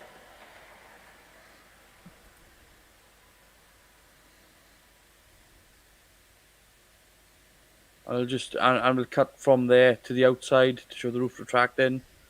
But I like the way that this softly illuminates the silo. Yeah, look good. There's a nice smooth movement as well. Yeah. Was that a hand movement or did you motorize that? No, hand movement. No, that's hand-o-matically operated. Yeah. Well done. It was a bit tricky as well because you're trying to operate the camera at the same time, and this is why when you're doing things by yourself, when you have to do two things at once, it's really, really difficult to get things smooth. But I think this look here is actually particularly when if you'd have told me that was a motor, I'd have believed you. Yeah. Because if I bring that to sort of there, but I think the lighting in this is actually my favorite thing because I think I hit it right. I think it's soft enough, but it's illuminating the scene enough that it's actually selling all the detail on the walls here as well. Yeah. So I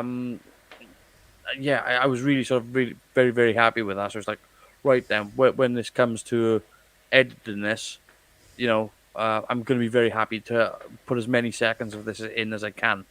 I think I've got a rough edit it already assembled of it, and I think it's currently at about 2 minutes. So I'm going to be disappointed if you haven't green screened yourself in on the gantry and are waving at the camera. I have been tempted. To do a bit of that, but I think it's compared to what it was in the original. I think this is a much better look and a bit more consistent. But it's just a shame that I had to sort of ditch on the launch parts because they were out of focus. So it's all right. A new smoke tube, and you're laughing. Well, again, I've got to redo the inside of the rocket because it burnt the inside of the rocket. That's how it blew. So what was it? The light was making heat on there. No, the smoke. The smoke was making the heat. I thought you was just using vapor or dry ice or something. No. I'm using a proper smoke machine, but when it comes out, when the smoke leaves the tube, it's at about 200 degrees. It cools after about this distance. But when it's going into the tube, it's actually like pouring.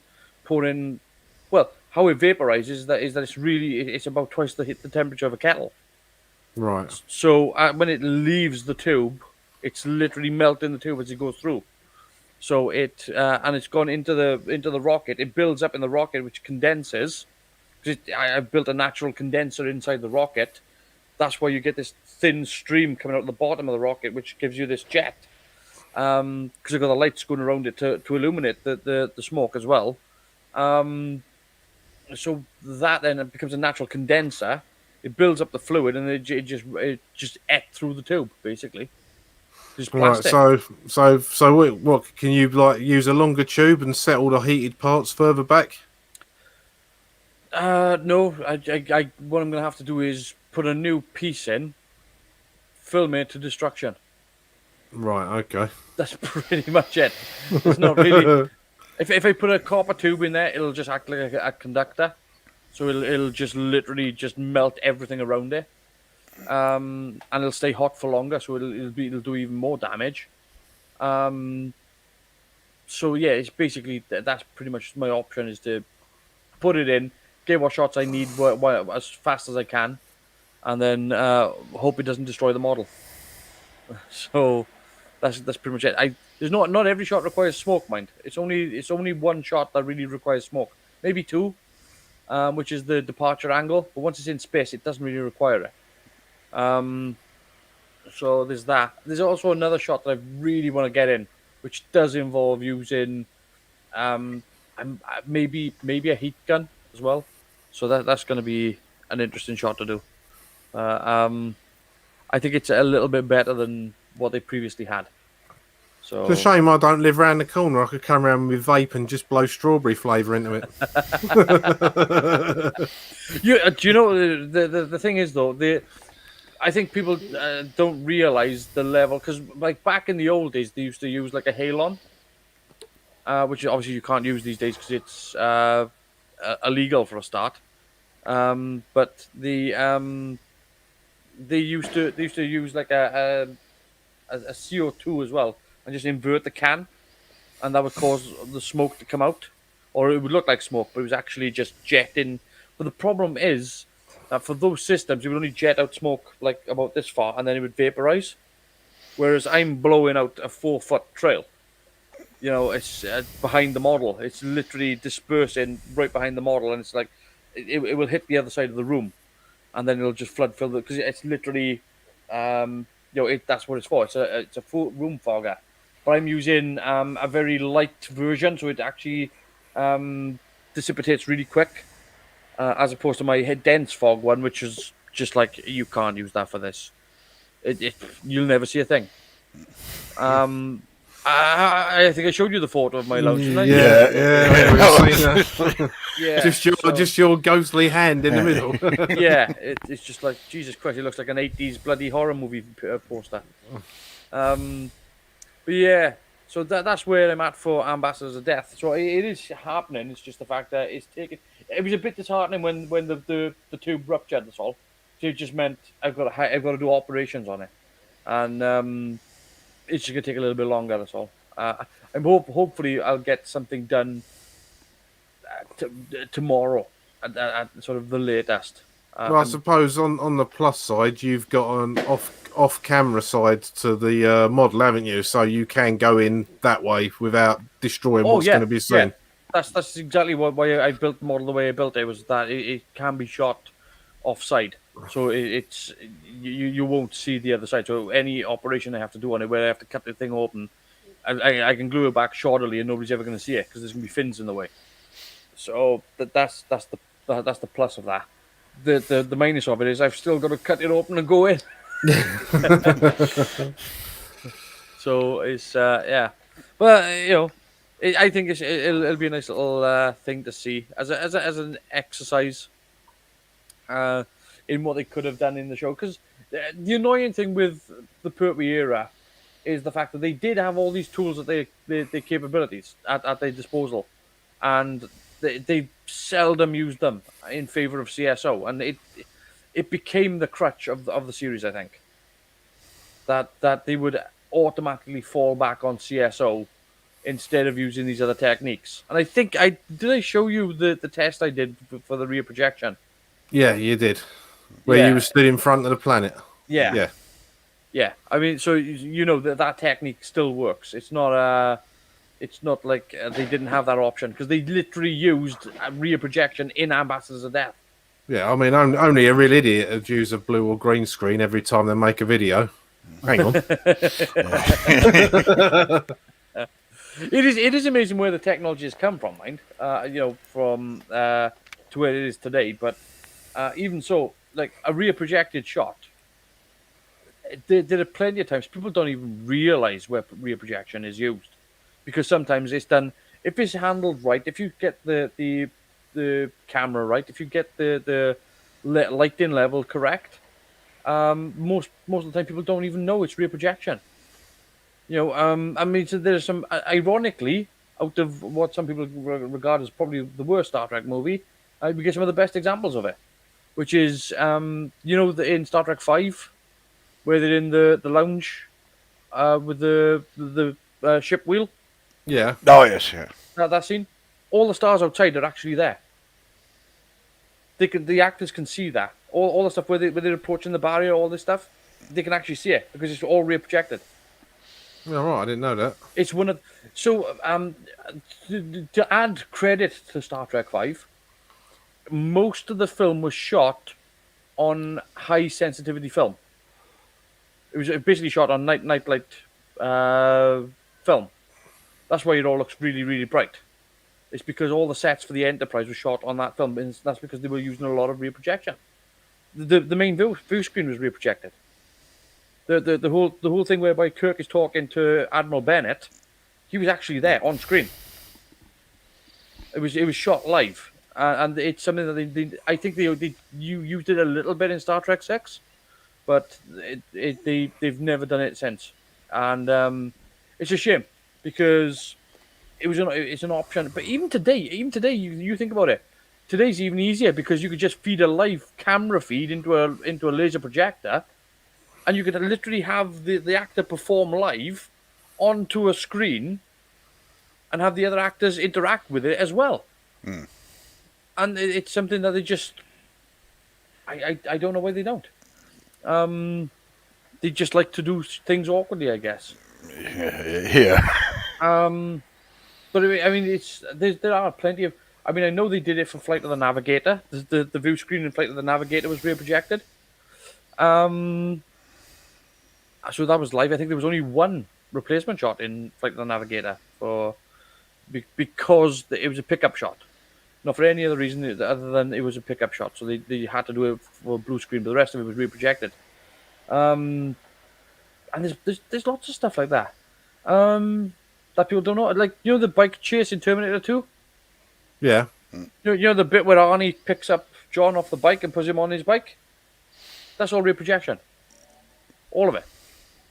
Most people don't even know that that's rear projection. It's because if you line up the exposure for the projector to the exposure of the film, nobody's going to be able to tell the difference. You simply can't. All it takes is a little bit of math. That's all it takes. Does the lighting levels coming off this screen match the light sensitivity of the film? And anytime that happens, it looks really, really good. Yeah. So there we are. But it's something. There's techniques that they could have used back in the day that they simply bypassed in favor of look at that new toy. Yeah. It very much is we got to use our new toy syndrome. By the time they finally realised it was a good idea to rein it in, we were on Planet of the Daleks. There was only 2 more stories to go, and that was it. Yeah, and then someone said, "Oh look, Quantel machine." Oh well, I mean, the Quantel. I mean, they had the silicone paint box as well, but I mean, a lot of people. I think I spoke to you guys about this before, but they actually made the camera sync machine a bit before the actual Dixtraflex motion control camera rig. Yeah, I remember you saying about that. And that was an incredible invention. That was an incredible idea. The fact that you could move 2 cameras at once from one control and have it dialed in at a percentage meant that you could just shoot any miniature that you wanted at any scale, at any size, and move identically live. Not even programmed live. Wherever you move that camera to, the other camera would follow, and it would do exactly the same movement. It would just replicate, and it would do it at the same time, instantaneously. That blows my mind. The fact that it's not like they didn't have to put it in, program the movement, and then get the two cameras to do that movement. The fact that you could just have a cameraman just turn the camera, and this other camera's just following exactly. Brilliant piece of equipment. Don't use it these days. Still don't know why. There's a lot of clever stuff that they had to invent to get around these little problems, and it just they don't use it these days. Be in favor of somebody standing in front of a green screen and we'll just key them out. Yeah. And it doesn't work. It doesn't always work. But let's get back to talking about some of the better things about the Pertwee era. Inferno. It's a great story, Inferno. It's fun not must my they be having? favourite, but it No. is really, really good. How much fun must they have been having though with Eye Patch, Brig, and Oh, You know- you just know Nicholas Courtney was loving every second where he got to play the bastard. Well, It really I think Liz Shaw, what was her name? Caroline John. I would imagine she had a laugh. She was effectively playing like this femme fatale, nasty bit of work. yeah. But I mean, obviously we had the problem with the werewolf people, which didn't Yeah. make sense. I don't have quite such a problem with them. It didn't look brilliant, but what helped was the effects they put on the over the audio there. It wasn't just someone going, "Rah," Yeah. and the effect helped to make it seem a bit sort of otherworldly, even though, of course, obviously they weren't. But it made it sound unnatural, and I thought that worked out all right, actually. Yeah, I mean, again, it was just the fact it was Green Wolfman makeup for me, and it was just like, yeah, okay, but they could have done something else. They didn't need to go down that. Like, if they wanted, I understand they wanted to go more bestial with it, but I think that they could have done something a little bit more trollish, if you know, see what I mean. The whole werewolf look, bright green werewolf didn't really sort of do it for me. This was really have been sort of contaminated from the volcano, and it was like the instant reaction was to grow hair, and I'm thinking, Yeah, I suppose, you put it like that, it don't make a great deal of sense, does it? no, Well, we do have to say, not an alien invasion story at all. no, but I think the other one we need to address as well, which I think I know Lucosa hasn't seen this, but Day of the Daleks, man. Day of the Daleks, the special edition. Yeah, I've only seen the original version. The Day of the Daleks special edition is how you special edition something. It is the standard by which you special edition something. You don't destroy any of the story, you only add to it. And he got me to believe that so much so that before we did this, what was it, last year or the year before, when we actually did that episode, I actually bought the DVD to watch when we did the video because he went on about it so much, and I didn't have it. I just had the regular original. Yeah, but I wasn't wrong. I was just going to say, does it make that much of a difference that if you take someone like me who is not a big fan of Day of the Daleks, the original one, it transforms it so much that you would actually enjoy watching it? I find you can't watch the original. Well, I'm pretty close to that already. I find that I can't watch the original by comparison. I can't go back because there's things that they do in the special edition, like even small things whereby, you know how they play footage of the previous incarnations of the Doctor, and it's up on a screen, and of course they move the camera so the set moves. All that's fixed. All right. Fixed. That's locked with the camera. It's done brilliantly. One of the biggest bits for me in that is when they're in like the shootout by the mansion. They'd made them look time period correct, they put all the Daleks extermination weapon shots back in, all the laser shots that were missing in the original. There's like lasers flying about, but they done it in such a way that it looked like the laser shots you got in the 70s. Yeah, but the other thing as well was when they done the time warp effects, they didn't try to do super advanced time warp effects. They tried to make it seem contemporary with the episode. So even though they're really good looking time warp effects, they still look like something that looks like it came from the 70s. If that makes sense. Oh yeah, it does. So there's that, but the fact they went to such an extreme to refilm things and to go back to the original locations and done all this stuff. Filmed it on proper 16mm as well, just on contemporary, film, was just mind-boggling. The fact that they could do this, it was just like screw all these bloody George Lucas shit stuff where they keep changing shots out. They didn't change any shots out. They just added what should have been there to begin with. Well, I remember one thing you were saying about it, which really did sort of catch my attention, was they've increased the scale. Because one of the big problems I have with the original is, it's supposed to be this great battle between UNIT and the Daleks, and we have, two Daleks and an Ogron. That's the entire invasion force. Yeah. No. They have an army of Daleks, and they had them be proper same era Daleks. When they invade the house, they literally invade the house. It's a good moment.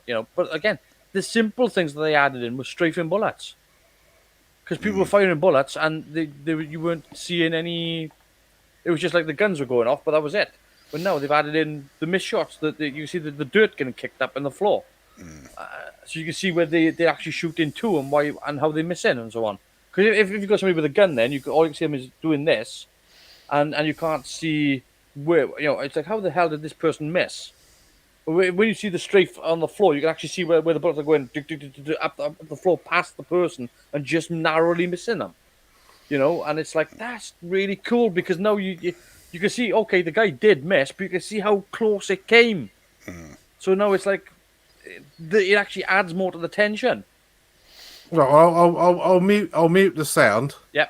But I will put just a short clip up just so you can see the difference, Chris, in the way they done the time vortex. Okay, yeah. I won't share any sound or anything because we don't want to get into trouble. No, but we'll add this.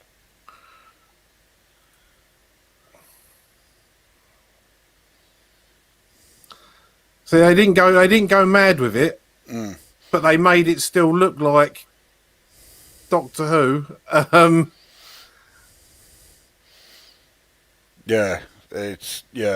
see what you mean. The change is noticeable. It's sort of subtle, but you can still see it, and it's enough of a difference. Yeah, and but it's very nice. The fact that they're able to do these sorts of shots here as well, where you sort of get this sort of visual shots, and they've just added a little bit of grain in there and these wipes across for the radar, and they add these little things. See, things like that makes such a big difference. Yeah. These shots going off. I mean, I didn't even know those blasts were added in. The sparks, I mean. It was only when I went back and watched it was just like, holy crap, none of this was in the original. Now you can see the danger, like all this stuff. All those little blasts with the dirt shots. Boom, boom, boom. Like, bloody hell. It does make a big old difference, doesn't it? Yeah, it does. Massive, huge difference. Right, we'll leave that there so we don't get. Keep it going for a second. So this is one of the things I wanted to talk about was this. Oh yeah. See, there's no floating bloody thing when they move the camera out. So they've actually done quite a nice bit there. And again, just the addition of these laser blasts is huge. It makes such a difference.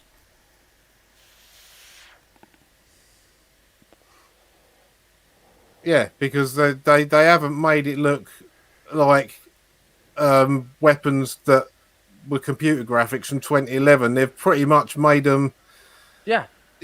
period. They look period without all the sort of different overlays and But that on even, there. even the little thing with the guy there where he gets shot and he just explodes.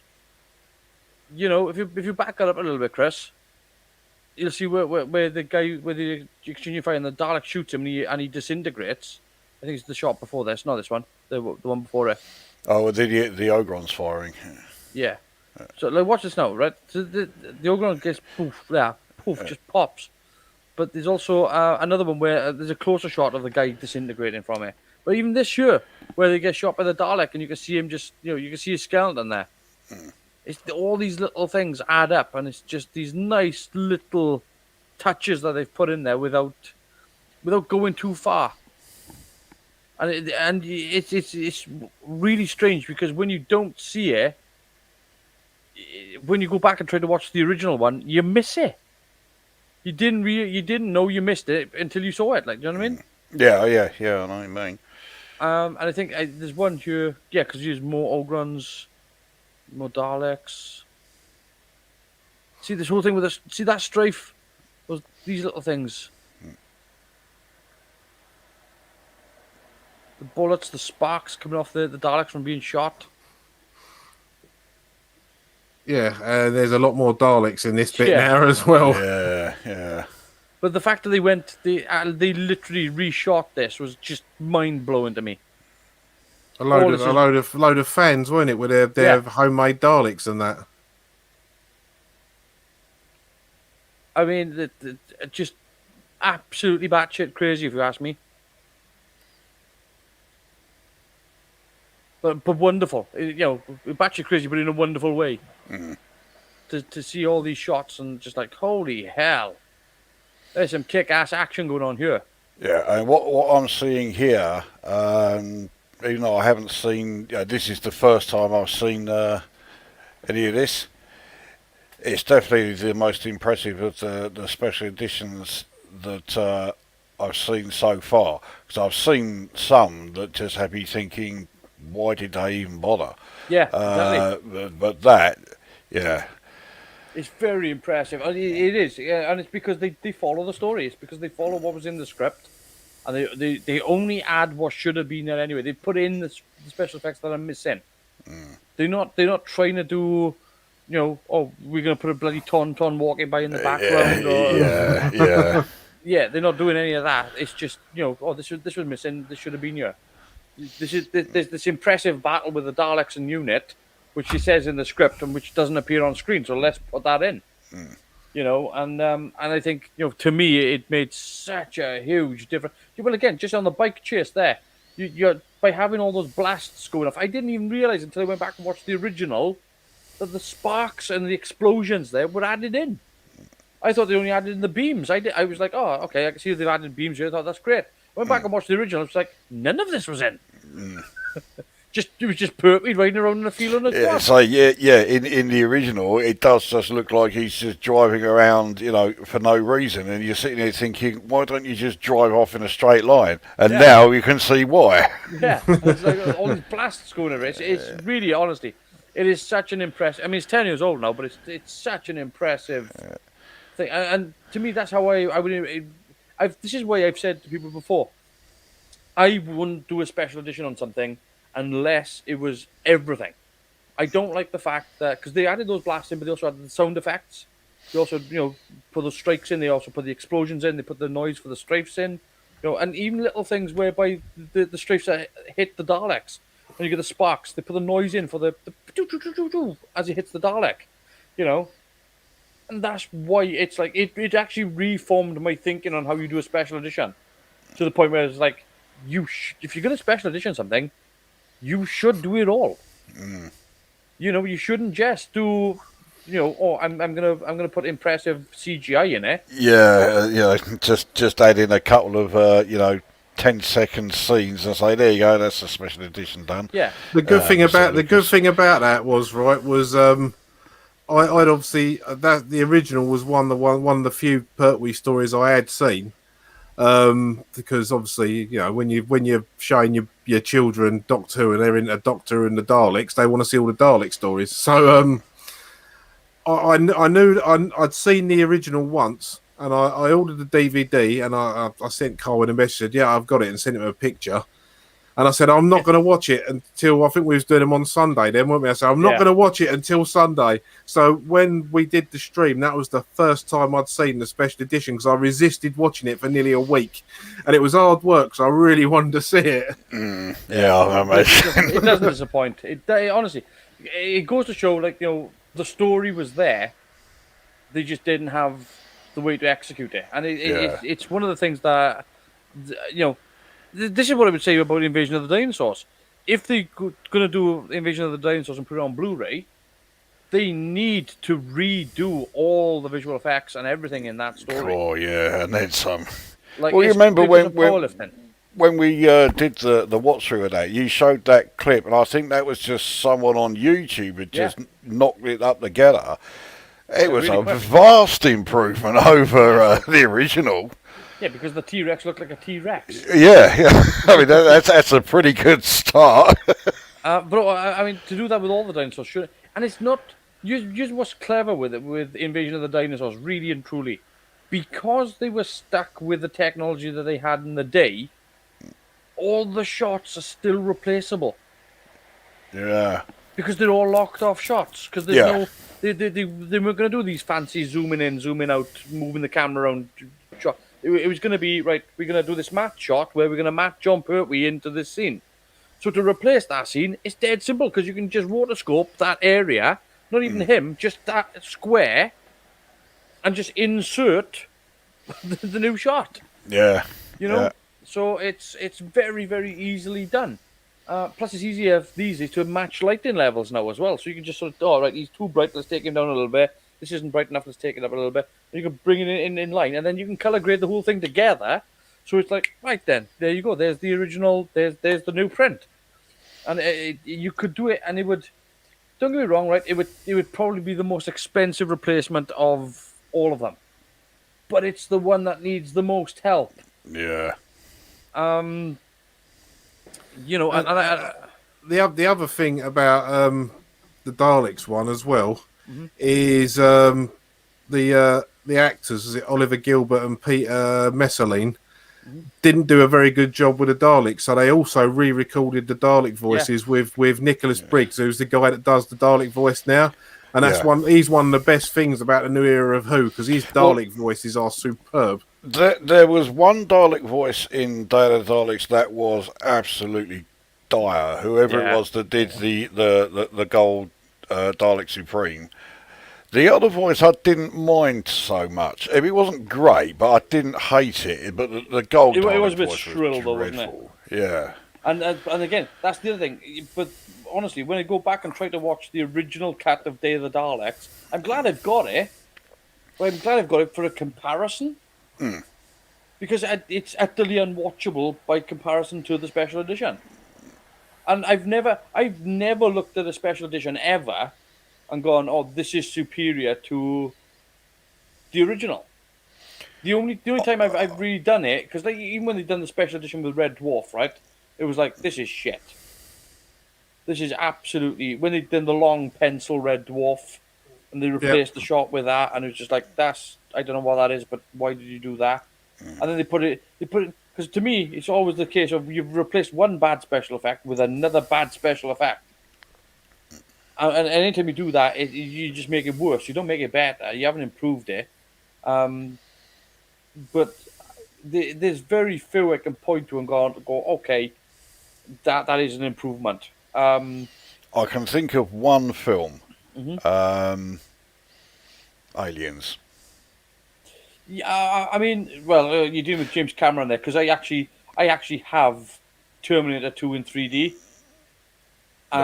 Which was done for the anniversary. I don't know if you knew, like, it was about 5 years ago. They done the 25th anniversary of Terminator 2. I didn't know about that, no. So they decided to do it in 3D, and obviously it was a film that was recorded in 2D. So they had to bring in a load of people to redo the entire film and convert it to 3D. And I remember I took my son to the cinema to watch it, and I've got it on Blu-ray now as well to watch. And I was sitting down in the cinema, and we were watching it, and I just nudged him and went, "That fence was a bastard nightmare, I bet you." Yeah. Because the opening when the T2 arrives, they do this strafing shot, and the camera goes literally scrolls sideways past a chain link fence, Yeah. and every one of those chain link fences had to be rotoscoped so that it was more close to the camera than Robert Patrick, because Robert Patrick's behind the fence. So how do you put him into 3D? Because now he's got to punch holes in it. So now they had to extrude the fence, so the fence was here and he's there. And I was just like, that's impressive. That's really really impressive. And it was, yeah. When you see the whole all the scene inside the what's it called the metal factory. What do they call it? Oh, towards the end. Yeah, do all Yeah. the molten metal, but you got all these Yeah. chains hanging down, all these shots and all the machinery moving, and it's all in 3D, and you're like, this is mind blowing. This is breathtaking. It was like, oh my god. And it was like, when this comes out on DVD, I'm getting it. And it's like, I did. It's amazing. One last thing I'm going to say about Day of the Daleks before we Yes. move on, because I've just learned by looking at something there. It's the only story from the Pertwee era to be available on Laserdisc. It's the only Pertwee story to be made available on British Laserdisc, and it is also the last Doctor Who story to be released on Betamax. So there you go. It's Yeah. had a bit of a varied release history as Yeah. Day of the Daleks, And, from the original all the way up to the special edition. Yeah, and it actually, its final release to the special edition is magnificent, and I can't wait to see it on Blu-ray. I can't wait. I literally, it's the one time I'm gonna look at the Blu-ray and say, okay, I don't know how they're gonna do this, and maybe they've still got some of the original prints. I don't know. But when they put it onto Blu-ray, it better be the special edition, otherwise they can kiss my ass. Yeah, that's where I'm at with that. Obviously, we get the Sea Devils as well, which is another big episode. Yeah. Yeah, very much so. And I only have one, and it's a very slight, but there is one issue I have with the Sea Devils. Mhm. The Sea Devils themselves don't look particularly menacing, and they certainly don't sound very menacing. but I think the problem there is the fact that they look more bird-like than sea-like. Yeah, It looks like some sort of bird-esque turtle. I don't yeah, know. it does have like that the beak at the front more than Yeah. anything. And it's a bit weird. And they've also got the gooseneck as well, because they've got that. That's where the person sees out of. So they're wearing this on their head. Yeah. So it's this bit sort of like gooseneck bloody thing that they're wearing. Though I do like the guns. I like the fact that they hold the guns as these sort of pads instead of your traditional shooters. Certainly know? a downside better than the guns they had in Warriors of the Deep. Yeah. Well, again, I mean, they drift in and out with the technology. Some of the technological ideas they come up with are really good, and some of them are less fun. And I think what is the deep wasn't that the headlight? It looked like they were holding something that resembled a daisy, Oh yeah, and he just got the little light shining in it, and yeah, that was it. yeah. And I would imagine they also probably had a lot of difficulty aiming, because once they put on the big, like, samurai helmets, they're all walking around like this, and yeah, it it wasn't Yeah. good. Yeah, and then obviously we get to Planet of the Spiders, which is where Pertwee decides to make his exit, and we have to deal with that debacle. It could have been a lot worse. It could have been. It's still fun, but I mean, I still have issues with Tommy. The character of Tommy is like, it went nowhere. He was a character there for just to be an obstacle. Yeah, but there was one scene with Tommy that I thought was brilliantly acted when after the crystal was sort of He made him starts with- intelligent and he's reading through the book again. I thought his performance then was superb. Yeah. But that's the one and only highlight of Yeah, Tommy. and the rest of the time he was just like, I'm going to stand here until you hit me with something. Yeah. Yeah. And I'll stand here and wait while you formulate your plan to get rid of me. You know. I'm going to use my super intelligence and do nothing. Right, I'm gonna quickly share a picture. Even though you complained about the steps, Yes. Planet of the Spiders could have been so much more if they'd have A, changed the spider voices, and B, changed the spiders. Now, if they ever do a special edition of this, hail it's the going great one. it's going to be the stuff of nightmares. Oh, hail the great one! But I think this shot looks impressive because it's not moving. You know, as a static shot. Let's get rid of that. As a static shot, that looks pretty good. You know, Yeah, it's a nice creepy shot, but then it moves. Yeah, it is. But I mean, the thing is, again, I don't like the fact that first of all, those steps are too small for a person to climb, and they're too human for a spider. Yeah. So it doesn't work on any level. Well, I'm going to play devil's advocate, and I'm reckoning that was built when it was a much smaller spider, and wasn't very good with slopes. Had Katie Manning syndrome and kept sliding back down again. So they put that in for it, and that's why it stays up there now and never comes down.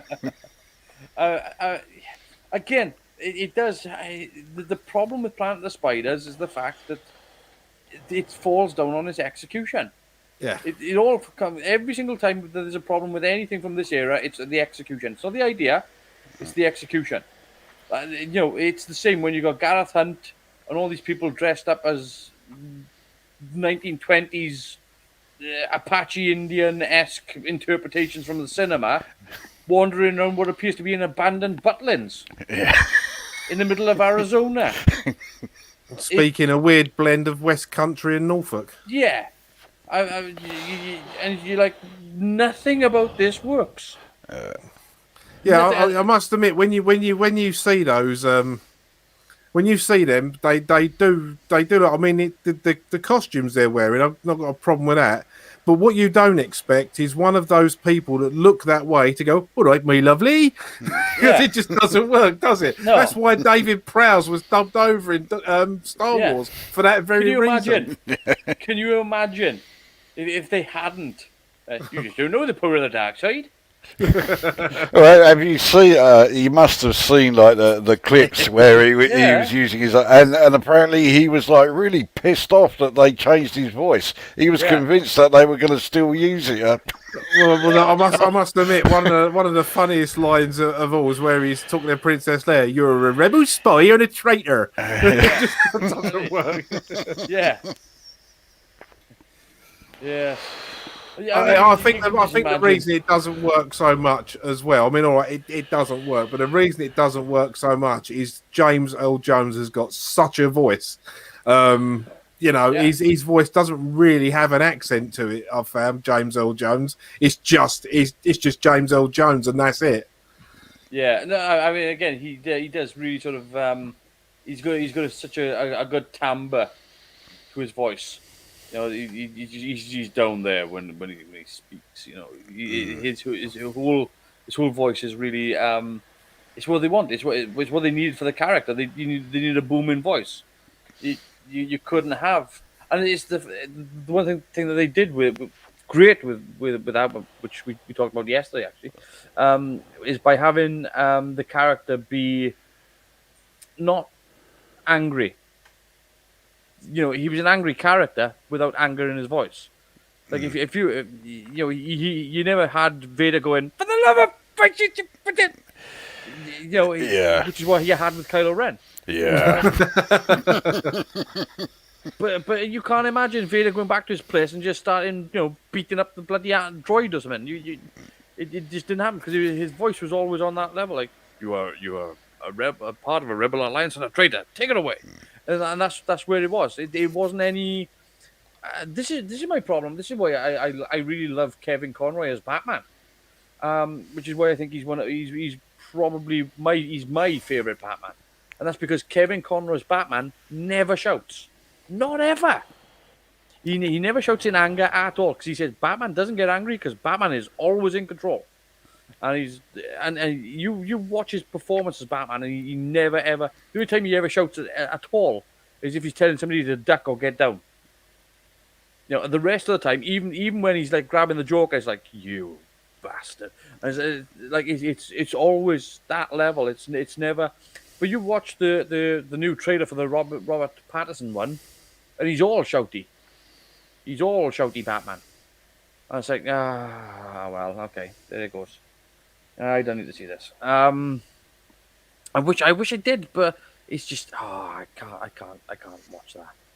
You can't blame Robert Pattinson for that because he's not a terrible actor. Once you forget about the Twilight stuff, which he's denounced himself anyway, it's directorial again, isn't it? We need you to shout. Why would I be shouting? Because I said so. I know I don't really know the Twilight stuff, but I know Robert Pattinson from the Harry Potter films. So and I think he's really good in that. I think it's Order of the Phoenix. Yeah. And no, it's not. Goblet of Fire. I do apologize. Yeah, he plays Cedric, doesn't he? So yeah. And I think he's good in that. So the fact that he's going to be playing Batman is fine, but the choices are that he's decided to play this guy that's supposed to be vengeance, and has gone with he's vengeance, so he's full of vengeance. He's angry, but but like his parents didn't die yesterday. They died like 15 years ago. You kind of need to, his anger has become something else. He's not screaming at people because he's traumatized. He's gone past that. He's now into this new territory, and so the long and short of it is basically if they ever redo Planet of the Spiders, we need James Earl Jones or Kevin Conroy to voice the Great One. All hail the Great One. All hail the Great One. Yeah, having Kevin Conroy to voice the Great One would be awesome. Let's face it, compared to the voice they did have, I mean, they could have Joe Pasquale voicing it and it might still sound better.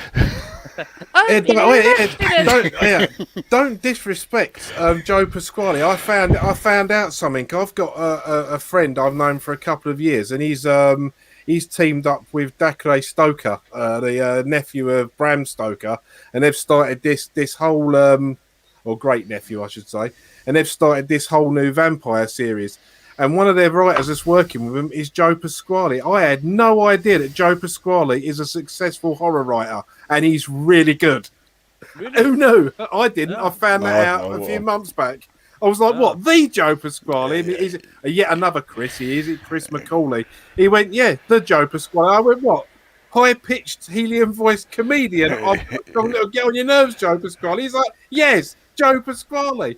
And I was having a look on Amazon through some of his books. It's like, that's not a subject I would have ever expect Joe Pasquale to do after his ridiculous stand-up he used to do. Again, most people wouldn't guess that he's all tatted up either. No, they wouldn't. So it's just he's a dark horse. But yeah, getting back to the Third Doctor era, I guess. What are the highlights for you guys for this? I mean, we've talked about some of the lows, but let's talk about some of the real highs. What are the bits that you can point to with the Pertwee era and go that I really like that that sticks out? Right. So first of all, I'll go episode wise. The ones that really stood out to me. Spearhead from Space, I thought was a really good introduction.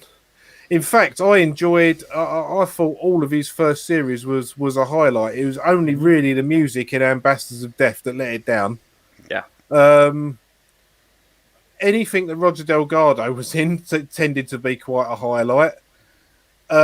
Curse of Peladon, I thought was absolutely superb, and the fact that it was 4 episodes meant it didn't get a chance to outstay its welcome. And as annoying as I found Alpha Centauri and the weird head in the box, they didn't ruin the story for me. They were just sort of like, Alpha Centauri was almost comic relief. The Sea Devils, I thought was great. I've always liked the Green Death. I know it's not always that well regarded. But I enjoyed that. The Three Doctors I thought was a high point because they'd never done anything like that before, and it was a great concept. It was a shame that William Hartnell was as ill as he was, but it's because he was that ill that he ended up leaving the show anyway. And he didn't have more of an outing, but it was really nice that he got one more outing as the Doctor in that. I think it set a big standard as well, though, by doing the Three Doctors. I think that's a massive shift in the dynamic of the show. That's somebody really thinking outside the box and going, actually, we can have all three. We can actually bring back the Doctors from the past because we can do a story whereby they can all mingle because they just travel in time. So why can't they all be together? Yeah, it's a fantastic idea. I do have very high regard for the Three Doctors. Okay, the story has its flaws. Yeah. But just the fact that they were able to actually use that concept, you got to admire it for that. The other thing with the Three Doctors as well is they introduce a villain that is trapped by his own brilliance. Like the very thing that he was trying to create ends up trapping him. So he's not necessarily a villain of evil; he's a villain of his circumstance.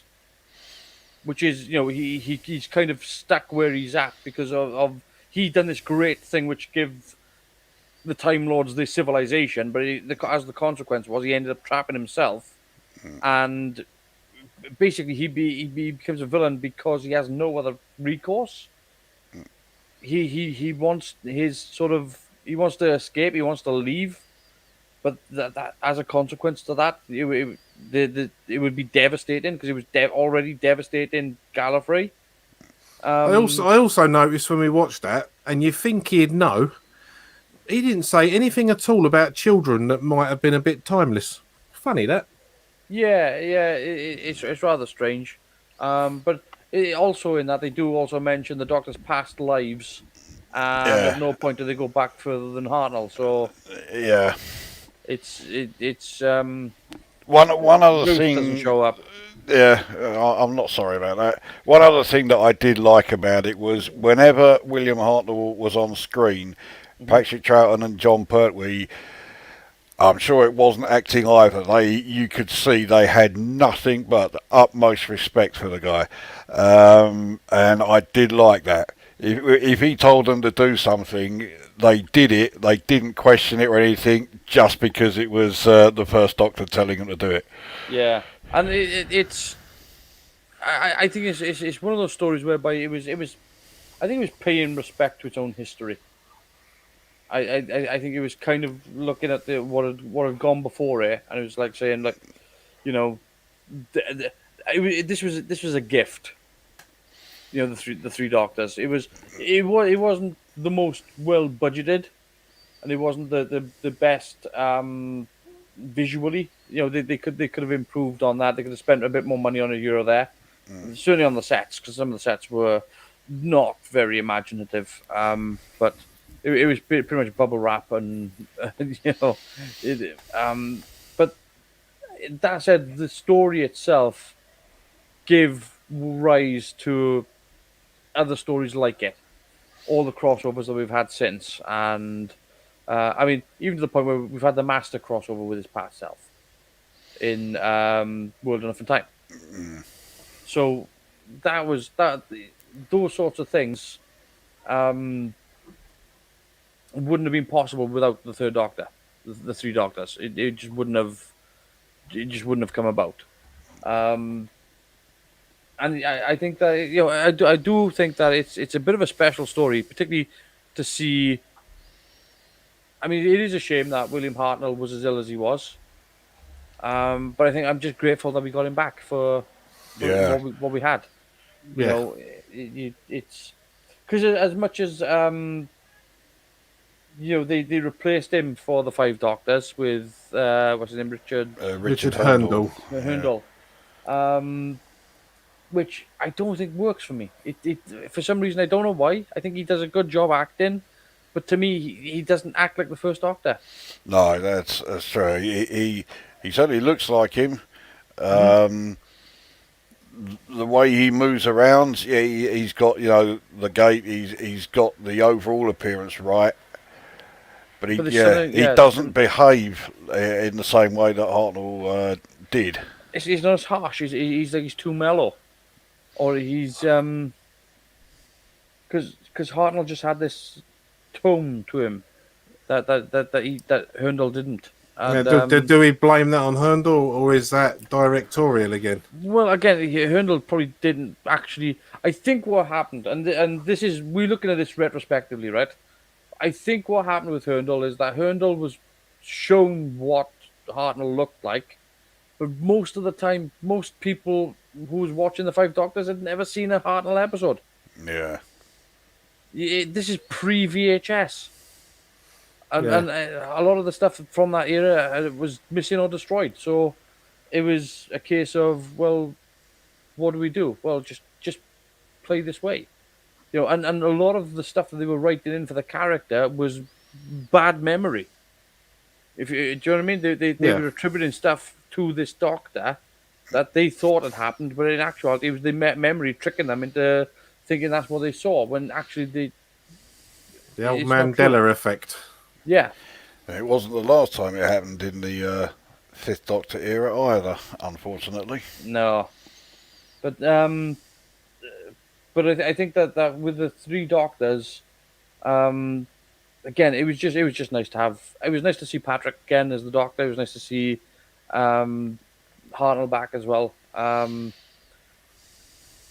it was just great the fact that it opened up new possibilities, new ideas that had never been previously done. That's so hard to do in science fiction, is to open up a new idea. Like, to come up with something that's like, oh, we've never seen this. Because all of it's usually been a mismatch, or... I think they did have the Doctor meet himself in a previous episode in Inferno. I think it was previous. Oh, yes, yeah, right at the start. Yeah, he's tinkering about with his with the console. Yeah, that's right. But so the Doctor had met himself previously, but this was the first time he had met a previous incarnation. So it was. I think it was a big moment as well. And there's a nice little line in the Three Doctors as well, where he's like, what do we do about the laws of time? And the other girlfriend just goes, we'll deal with it after. What about it? Like, it breaks all the laws of time. I've got to say, all of the multi-Doctor stories, they're not always the best, but they are good fun. I mean, I really enjoyed the Three Doctors. I really enjoyed the Five Doctors. I also really enjoyed the Two Doctors. Even the one, I can never remember the name of it now, with David Tennant, Matt Smith, and John Hurt in it. John Hurt playing the War Doctor because Christopher Eccleston didn't want to come back. That was a great story because they were sodding about in it. There's a bit in that when they're doing like their catchphrases, and David Tennant goes Alon Z, and Matt Smith goes Geronimo, and John Hurt goes Dear God, and it just made me laugh so much. And even though it wasn't the best story by a long shot, I really enjoyed that, and that's one of the best episodes of the run because they had the spirit of it. Yeah, because I think what it got right was the fact that it could poke fun at itself by having this other Doctor being there, and it could poke fun at everything that has happened. So the fact that they would wave the sonic screwdrivers around, and he was just like, "What are you going to do? Assemble a cabinet at them?" It's just like, just these fun little lines that could just take the piss out of what most people would take the piss out of. And of course, at the end of that story, you had, I rather think you might, which I nearly fell off my chair because I did not know that was coming. That was goosebumps and everything. That was the highlight of that entire episode for me. Just to see Tom Baker back in Doctor Who, I was like, I've waited, over 20, 30 years for this moment. I have to ask you this because obviously they done the re-released. They actually did end up releasing because they animated the missing episode Sharda. Have you seen it? Yeah. Well, I've not seen the animated one, but I've seen Sharda, the VHS release. God. Right. Lucosa, trust me, you have to see the animated version because they re-recorded the voices for all the missing stuff, so they finished the episode. So they animated, so they had Tom Baker back. So they had Tom Baker. So they said, well, screw it, let's just film Tom Baker in the TARDIS. And he was like, well, I'm too old. It's like, you're still the Doctor. Get in the TARDIS. Yeah. And they shot an entire scene with him and Romana in the TARDIS as he is today. Like a brand new scene. That alone means, yeah, I've got to see that. Yeah. Which TARDIS was he in? His. Bloody hell! Well, I didn't know that either. They trafficked him down to Cardiff. Do you know when we had the exhibition in Cardiff? Yeah. They had the TARDIS, all the TARDIS sets built for all the different eras. They had the Tom Baker TARDIS, and So I'm already looking for it. oh my God! Well, the second I saw it was like, you have to see this. You say it was the Doctor and Romana, so was Lalla Ward there as well? Yeah, well, she didn't appear on screen, but she was there. Okay. But I've already Yeah. found it, mate. yeah, it's yeah, most people don't realize that they did it, and they Just making sure it tells you this stuff. yeah, a sec. So I was just gonna show you. Where's it to? It's over. If I go to share, there he is. Yeah. All right, that's pretty much what I've got up. So Yeah, but you've also got this. that's the one I just looked at.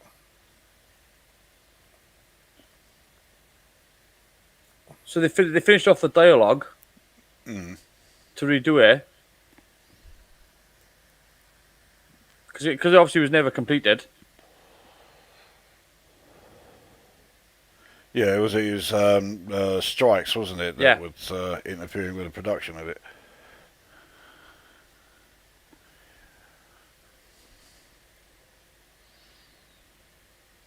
But yeah, that's how they decided to shoot the last scene. It was like, there you go.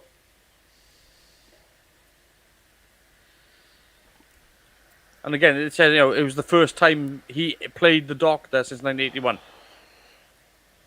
on screen as the Doctor in the TARDIS.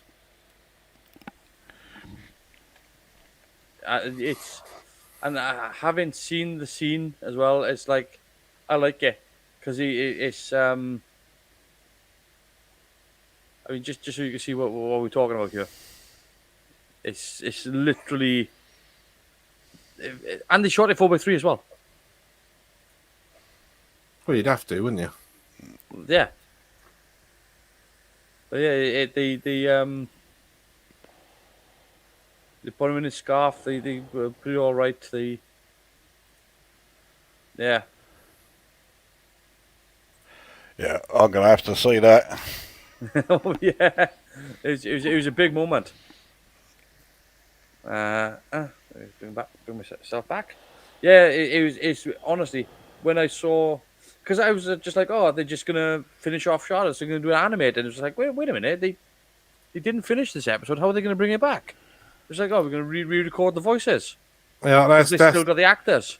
that's the only picture you need of that. I mean, obviously, watch it. I'm going to find it and watch it myself, but that picture says it all. Oh yes. Yeah. So and he does the final scene live action as the Doctor. Brilliant. And it's just I like- didn't even know that. I didn't Yeah. know that at all. So yeah, that's one I'm going to have to track that down. Yeah. It's a great episode as well. It's actually a really good story, and it brings into the villain Sally Avon, who is this Time Lord villain. Basically, there's a Time Lord prison, and it's really sort of like it's pretty sort of like Phantom Zone ish type of prison. But Is it run by the Judoon? No. Oh, No, funny that. It's done. It's done by it's run by Time Lords, but it's against a Time Lord prison, and one of the prisoners escaped called Sally Avon, and it's a really good story. It's very, very, very good because it actually talks about Time Lord abilities and saying why certain Time Lords are better than other Time Lords and what makes the Doctor a better Time Lord. And like he's got this particular ability of he can actually take information out or put information into people's heads. So It's, is it Douglas Adams, wasn't it, wrote Shada? I think so, but it was because those are the clips that they use because it was an unfinished episode. They use those clips in the Five Doctors of him on Yes, the, that's right. On the boat. punt there, yeah. Yeah. Well, when they did that, you get to see the full scenes and everything, and it's very well done. It really is, and the animation's really good as well. The animation for it is really nice because there's a lot of 3D cell shading and all that in it, and it's very, very nice. But yeah, if you haven't seen Shada, you need to check it out. It's one that you medically need to see. Medically, wow. Medically, Dr. Colwyn has spoken. yes. But getting back to the Pertwee era, and we again talking about. Oh yeah, we was doing my highlights, weren't we? Yeah. Yeah. Of series 11 or season 11, as it says on here, the Time Warrior was by far and away the highlight of that series. I enjoyed all of it, even the stuff that we were having a laugh with, and that, even the silly voices on Planet the Spiders. I still enjoyed all of it because for me, it was pretty much all new. So I was seeing it for the first time. Yeah. And you know from all these videos we've done, I don't judge anything by effects. I judge it all by the writing. And some of the writing was pretty good. It could have been trimmed down and tightened up a bit, but they were still good stories. Even the crap ones were good stories. I do think there is at that point which you on certain ones you can feel where they've padded it to a 6-parter. I think that is an issue with this era. Yeah, that's what I was going to say. One of my low points: too many 6-part stories, especially like you just said. You could really see where some of them have been padded. Well, again, we pointed to the scenes like the moon scene, the moon prison scene, whereby it was just literally an entire episode set on the moon, which didn't need to be there. I mean, if you look at his era, there's 11 6-parters, there's 3 7-parters, 1 5-parter, and 1, 2, 3, 4, 5, 6, 7, 8 4-parters, and that is out of, where did we start? Story 51, and we ended on story 74. So you're looking at 23 stories, and not even a third of them are 4-parters. So there was a lot of padding. I will admit to that. Yeah, and as a low point, would you say what's your specific lowest point? Specific lowest point, probably the first time we saw that T-Rex. I mean, it was it was poor. Yeah, that's good enough for me. Yeah, it is pretty much the. If I've got to talk about the effects rather than the story, then it's that T-Rex, particularly the picture I showed earlier on, where he's coming through a wall that's obviously thin plaster of Paris, Hornby Hobbies sort of railway stuff, and he looks like the Chewits monster. He don't look frightening at all. Looks like he's having a poo. Lucosa, your highlights of the Pertwee era. What do you think is your highest point of the series? Highest point. Are we speaking like whatever a you think particular episode? Yeah, it can be a particular episode, or it can be any episode. What do you think is the best thing of the series? The great thing is that every series there was one genuinely great story, or at least one genuinely great story. Not just good by comparison of the era, or good compared to the rest of the series. Just an absolute, solid gold Doctor Who story there.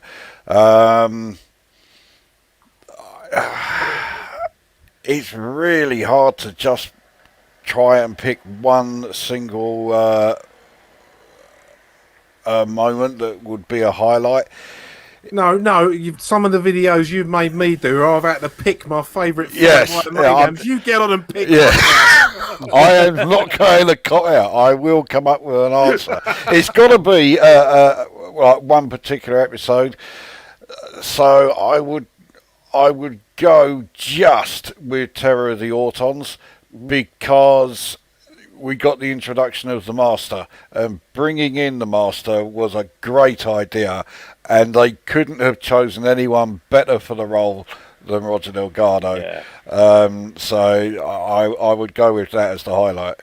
Yeah, I think for me, my highlight is Roger Delgado. I think that is my highlight of the Pertwee era. I think the idea of bringing in this guy, and he's going to be this essentially this sort of brethren Time Lord to the Doctor. The idea of bringing in this character and then going, actually, he's going to be more Moriarty-esque, and he's going to be nasty and vicious, but he's also going to be this gentleman that is never going to go into depravity, which is a big one for me, because I feel like this is the problem with the John Sim Master, is the fact that John Sim Master is depravity, Yeah. and this Master wouldn't have done that, and Delgado was very much a suave, sharply dressed gentleman that would just kill you when you turned your back. You would just break your neck. He would just throw you over the balcony. You would just, if you were in his way or trying to stop him, or if you tried to get in between him and what he was trying to do, you were dead. There was no ifs, buts, or maybes. He was outright cold-blooded killer, but there was no emotion behind it. It wasn't an impulse with him. It was just like you were trying to stop him from going from here to there, and that's the end of it. There's Go on, mate. there was no emotion attached to it. It wasn't malice. It was just literally the fact that he was just like, he was trying to achieve a goal and you were preventing him from doing it, and that's all it was with his Master. Even though there was a couple in between, if Anthony Ainley had gone back and watched, the BBC they'd showed him, or he knew the history of the Master and that, he must have thought, how the bloody hell am I gonna top or equal this bloke? And a lot of his stuff was pantomime, and I still think that's down to John Nathan Turner more than anybody else. I think Anthony Ainley done a really good job of trying to make the best of what he was given, knowing that he could never be Roger Delgado. In people's hearts, he couldn't be, because he was such a suave bad guy, and yet everybody loved him. I mean, I don't know who else would have done a similar job to Delgado in terms of being that sort of, because he had a swagger to him as well, but it was always sort of, it was kind of like upper middle class attitude, but he would refer to, it was the way like he would talk to Joe Grant, or the way he would deal with John Pertwee, was the fact that there was a level of civility there. There was always a level of civility to the tone. He would always refer to Joe as my dear, or he would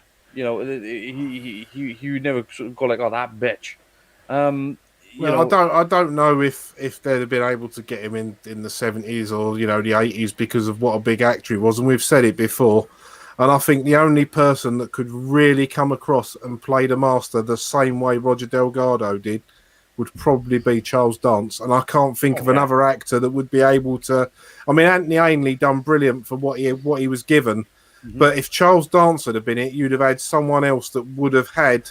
He would have captured what Delgado was doing. I feel personally. I think he is the guy that I would have had him now. I would have Charles Dance replace anyone now to be the Master, because he would have been this cold bastard, and just I don't know if you've seen the trailer that some fan put together with Charles Dance as the Master. Have you seen that?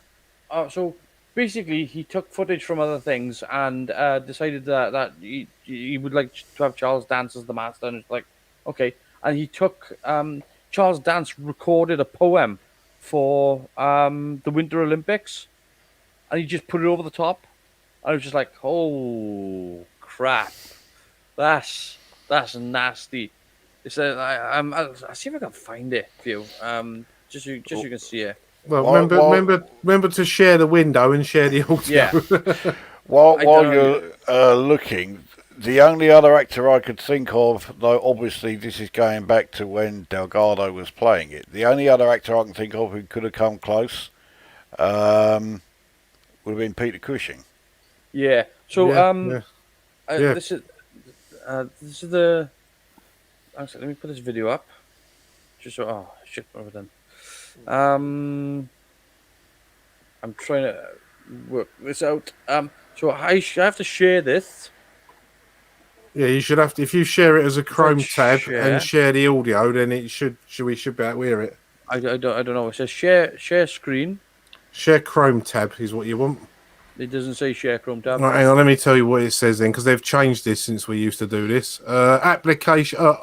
Yeah, I've got Opera tab for mine. What It are you says looking on OBS. No, not on OBS. I'm looking on StreamYard. Share Yeah, your on StreamYard itself. Yeah. your entire screen, application window, or Opera tab, rather than do it through. Because you got two screens, in you. I have, yeah. Yeah, just share the screen that's got that window on it. It And just says it's- share screen. It doesn't say share. There's a share my audio at the bottom. I didn't see that. So if I click there and click that, you should be able to see this. Can see it. This is a fan done version, and they was like, we're gonna use Delgado, Charles Dance as the master, and he just took this audio from the Winter Olympics that he recorded. And it's just him reading a poem for the Winter Olympics, and I think to myself, this is cold. This is good. This is like gimme. No, are you ready? Go on in. I am the dreadful menace, the one whose will is done. The haunting chill upon your neck. I am the conundrum. I will summon armies of wind and rain and snow. I made the black cloud overhead, the ice like glass below. Not you or any other can fathom what is nigh. I will tell you when to jump, and I'll dictate how high. The ones that came before you stood strong and tall and brave, but I stole their dreams away. Those dreams could not be saved. But now you stand before me, devoid of all dismay. Could it be, just maybe, I'll let you have your day?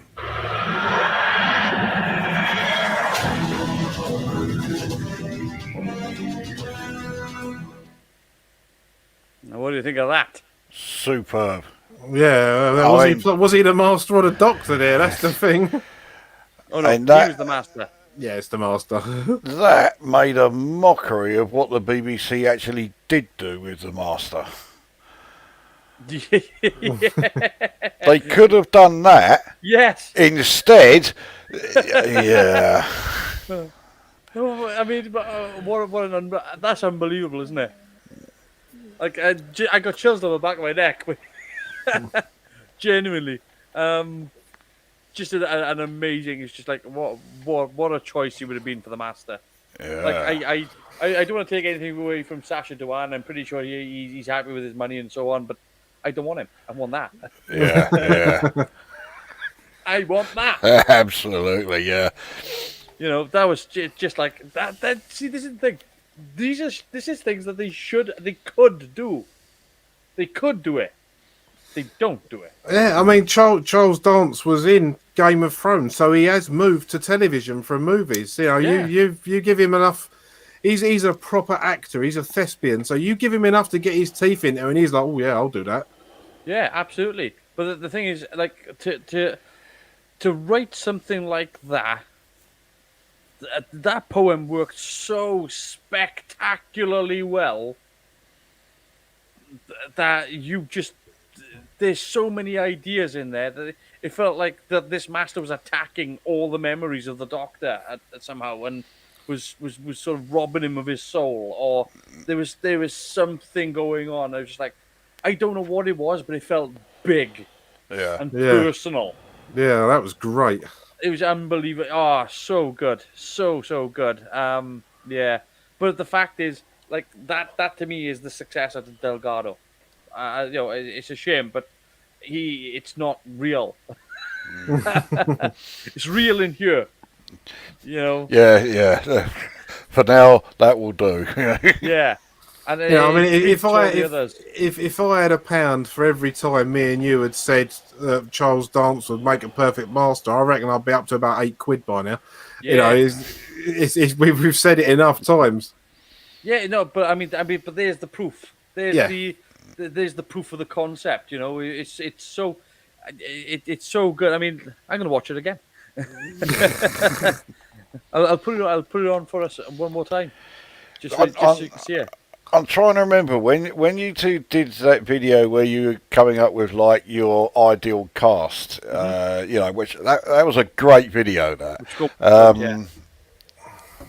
You did both choose Charles Dance, didn't you, for the master? Probably, yeah. I'll double check. I've got so. my list still in my Google documents. But I mean, there's one. That's exactly why, because there's no need to.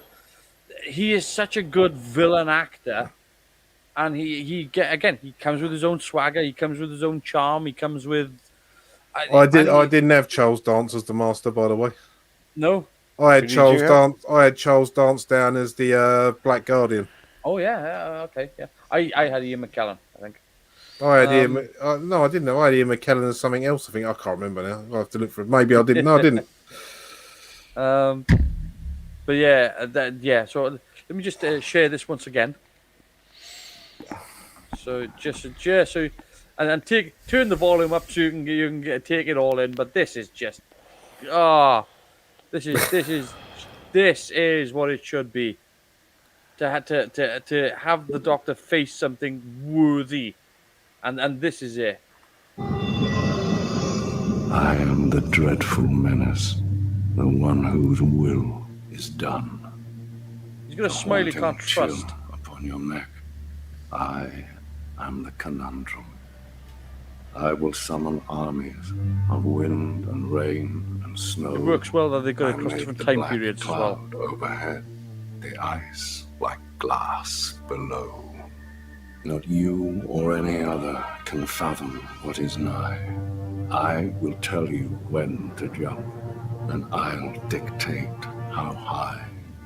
The ones that came before you stood strong and tall and brave, but I stole their dreams away. Those dreams could not be saved.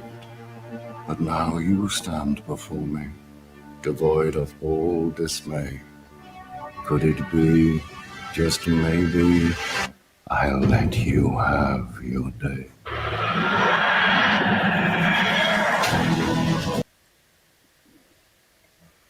Yeah, that's doing it properly, and it's it's not even a real thing. That's unbelievable. It's crazy, isn't it? I don't know what to say. Like, it's just, to me, it's one of my favorite fan put together trailers, because it's just like, there's the idea right there, like, and it's a full fleshed out concept. There's Charles Dance, there's the Master, there's the successor to Delgado. Run with it. Like, and it does. It feels personal as well. It feels like, oh, this guy's actually going back into the Doctor's own soul and just tearing it to shreds. There's some good stuff like that on YouTube. I saw one the other day. It was a concept someone had done of the opening titles for if Tom Ellis played the Doctor. I mean, Tom Ellis, he was in Miranda and he was in Lucifer and stuff like that. Yeah, but it was just the fact they'd done the opening titles and his companion was Dawn French, harkening back to what we were saying earlier on. It was quite amusing. It was really well done. I mean, I wouldn't put Tom Ellis as the Doctor, I'm afraid. No, I'm not saying I would either. I'm just that's what this person had done in their fan-made title sequence. Endav is back. Good evening. He's asking us the dinosaur invasion of Frontier in Space. That's you mean not the the invasion most. of the dinosaurs? Yeah, no. He's not the most difficult choice to make there, is it? That's Frontier in Space. Yeah, it is funnier in space by light years. But yeah, with regards to Delgado, I mean, to me, he's the highlight of the Pertwee era. He is really. It's such a sad thing to say, but I'm just glad that we got him for how long we got him, and Yeah. it was just. I don't know what would have happened if he'd survived. To be honest with you, I don't know where this would have gone. I believe it was leading to a story that they had in mind, but Well, we don't know. the original story that they'd written for Pertwee's departure, wasn't it? Yeah. It was kind of going to be like a Reichenbach Falls type of story, sort of thing, similar in tone, but it was going to be more personal and it was going to be more about the connection between the Master and the Doctor and so on. But it's a shame. It is a shame, but I'm very happy that we had who we had for as long as we had him. Yeah. Which is the best thing you can say. And again, look, no disrespect to Anthony Ainley or to any of the other Masters, but I mean, he set a very high bar. Yeah. Yeah. Yeah, I liked Anthony Ainley as the Master, but he was following a very tough act, very big shoes to fill, and there was no one else that could have done it, and the only person that probably could have done, we've just seen in a fan-made trailer, which would have been Charles Dance. I wasn't over keen. John Sim himself, I like John Sim. I remember him when he was an up-and-coming actor, and he was in a small comedy program, Men of the World or something it was called. One of the first when he was really young, and I've got no problem with him at all. But I wasn't over keen on his Master. His Master was a lot better in his last appearance than he was throughout the whole of the series when he was in it. Again, he was a bit menacing laughter guy. I was not keen on the John Sims Master at all. No. Good evening. Have we discussed the opening titles for the first Pertwee, or the one from the Time Warrior? What you mean, the replacement ones? Yeah, the bad ones. The replacement title sequence. That was a bit of an odd one, isn't it? Where they just done these random title sequences, which wasn't actually the proper title sequence. That was a bit of a weird thing to do, wasn't it? Where they changed the theme tune. Oh, when the theme tune was used in, was it one of the episodes of Carnival of Monsters? Yeah. And it was a diabolical rendition, wasn't it? I mean, it was terrible. Yeah, I mean, that's something that was unexpected, that. But the visuals that they put up on screen for the Pertwee era, particularly his final season, was absolutely... I like the slit scan. I mean, obviously they had to refilm some of it because of the shape of Tom Baker was different to John Pertwee standing there. But I still don't know why they got rid of the circular sort of laser beams flying into the screen, because that was a great opening. They replaced it with that time tunnel effect, didn't they? For the stretch. I think the Series 11 opening titles are the best title sequence that we've had in the whole of Doctor Who. Yeah, they're great. Yeah, pretty nice. Yeah. Yeah, I like them as well. Although saying that, give me them titles, but give me the Peter Howe theme, and I'm even more happy then, because that is my favourite Who theme, the Peter Howe one. I know. Really? I really like that piece of music. I liked it when I was a kid. I like it now. Do you remember, Chris, when I sent you the link to the remix version, the new Empire remix? Yeah, version? that's on my iPod at work for the work jukebox. It's mixed in with a load of Slayer and Megadeth and Iron Maiden and then you've got Commodore 64 music and the Doctor Who theme. My brother-in-law loves it when that stuff comes on. But it's an amazing mix. It is an amazing score. I personally love the Peter Howe version of the theme as well. But I'm also a big fan of the original mix as well. So. Yeah, it's not a terrible version, but Oh, give me the version they used in the Troughton and Pertwee and most of the Tom Baker era anytime. Yeah, that version, the new Empire one that Carwin's talking about. I sent you that. You didn't like the drums in it, did you? To be honest, I can barely remember. I'll have to hear it again, but You didn't like It it. is, Let's it, put is, it it, is like quite, that. it is quite heavy on the drums, but I like it. It's one of my look. I'm comparing it to what followed after the Howl theme.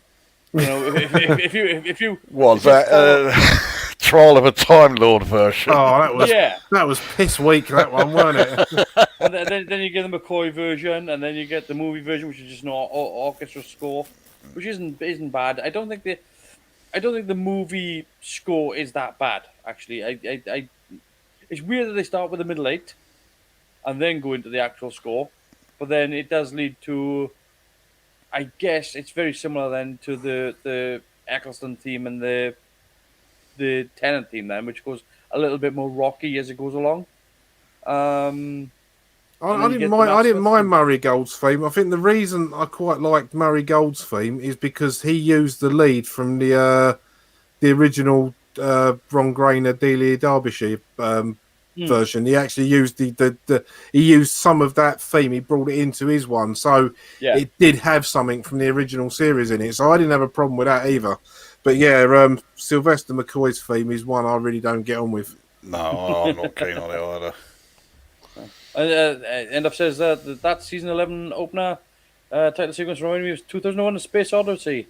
Yeah, well, it's the same process as Slit Scan, so it's very much the same way. Though they were able to play with more shapes with the Doctor Who one, so they had the outline of the Doctor was done in Slit Scan as well. So, what kind of Cyberman story do you think would have worked well with the Pertwee season?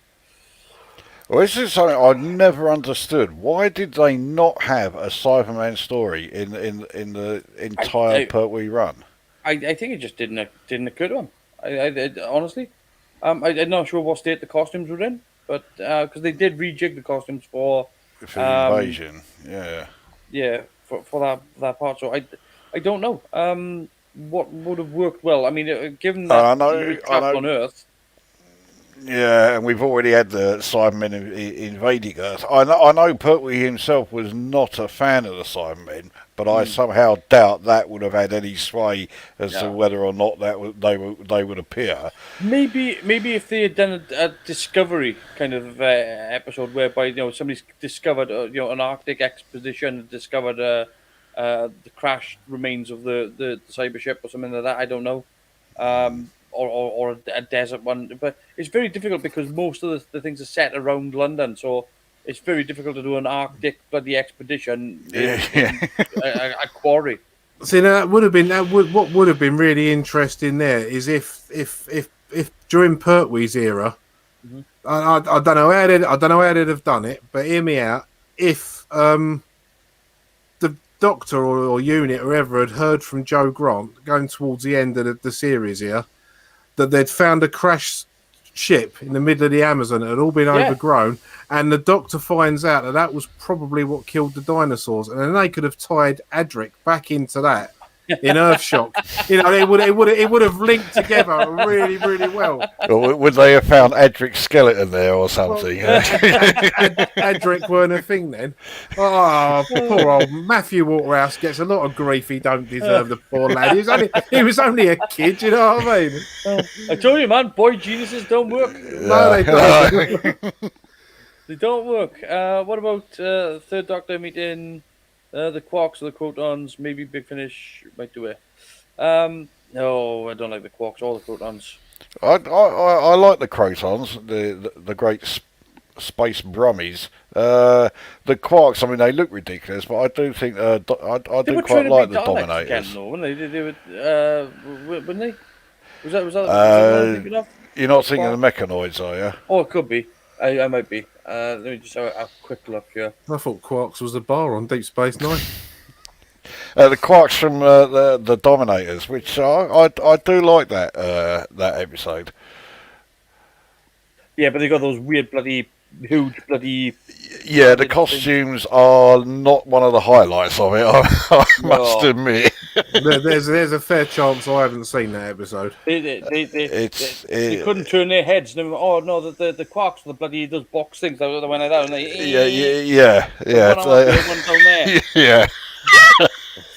not the greatest sort of like robot design they've ever come up with in Doctor Who. Yeah, well, so Chris, if you don't know, the Quarks were basically you know the big square refrigerator robot that you see in Star Wars, Yeah. the two like they kind of like that, but a bit shit. Right. Okay. I mean, the power droid in Star Wars was a bit shit, but yeah, but you know what to expect now. It's basically got a Christmas decoration for the head. Yeah. Oh god. I love the Crotons. First scene on the Five Faces. What? First scene on the Five Faces if Doctor Who. Okay. I thought the Crotons were first seen in the Crotons side. maybe that's where he first saw him. Some So program called. not familiar with Five Faces of Doctor Who. No, but yeah, I mean with the Dominators. Oh Jesus! I mean it was a bad choice of costume. It was a bad choice of costume. I do think the story is good enough that you could. I can ignore how terrible the costumes are. I mean, I'm not going to argue the costumes are awful, but the story's good enough. Oh, The lucky thing for us, those episodes still exist. Somebody's decided to do a redesign. Look at that. Yeah, it is better than the original. Just. It's different. I'm glad somebody's thinking about it though. How would you change them? What, make them into bleeding Gundam models? Well, it's either that or that. I mean, Yeah, that's what you got originally. yeah. I mean, this is the starting block. So I'm okay for him to go from this is a fridge to something that's a little bit more not a fridge. Less fridgy. Yeah. Yeah. No. Again, there's the costume from the Dominators as well, so you can see what they're dealing with. It's like this is. Turn your head. I dare you. I'll stand to the side of you. That's how I'm going to beat you. I'm going to stand to your left. What the hell is that? Yeah. Like I say, the story's good enough that you can almost forgive the costume design. Right. Endaf Arwin's just explained that. Between when Logopolis and Castrovel was aired, BBC Two aired 5 Doctor Adventures. The Troughton one was the Crotons. Okay. So, All right. Oh, okay, that. Yeah, that was actually the first time I saw the Crotons as well. Okay, I didn't know it had been called anything specific. No. Somebody's tried to redesign a Dalek. I don't mind that. No, it don't work for me. it looks like someone stood up a stag beetle to me. I mean, I can see the Dalek influence there. So as long as, again, my only problem with redesigning a Dalek is that you have to remember that the other Daleks are still around. So I don't have a problem with them redesigning the exterior shell, provided that you make sure that the others, the traditional ones, are still there. As long as you say this is a specialist Dalek for a particular purpose, I don't have any problems. You can do what you like with the Daleks. Make a new special weapons Dalek. Yeah, like this. Which I must admit, I thought the design of special weapons Dalek was great. It really did look good. I thought. Yeah. This is my thoughts on the Whomobile. Crap. Silver Slipper. Rubbish. Yeah, it was not the Pertwee era's finest hour. Actually, when I was trying to think of a low point of the Pertwee era, yeah, there we go. I might change it. Yeah, the Whomobile. No. Although you've got to give credit to John Pertwee for designing, building, and paying for that himself. Well, he didn't build it himself, but he paid for it himself. He might have built it himself. Who knows? The way he was with the props, it wouldn't surprise me. But yeah. And again, it remained in his possession until he passed away, and it's now in the hands of a collector. So, Good But for them. I forget who it was. I know one of you was saying that thing could do 95 miles per hour. 90. Now, 90 was it? Oh, it's Yeah. stuff being in that thing going at 90 mph. No, thank you. Oh, Yeah. what do we know what chassis it was built on? Because not 9 times out of 10, was when just- they build a car like that, unless it's built by Ed China, it's normally built on the frame of like an Escort or a Cortina or what was it, 1972, 73. So it would have been something, like a Ford Anglia or a Cortina or something like that. Looking No, at it's it, a I'm custom trim. assuming it was. What's that? Sorry? It was a custom trim. A custom frame. Really? Yeah. See, in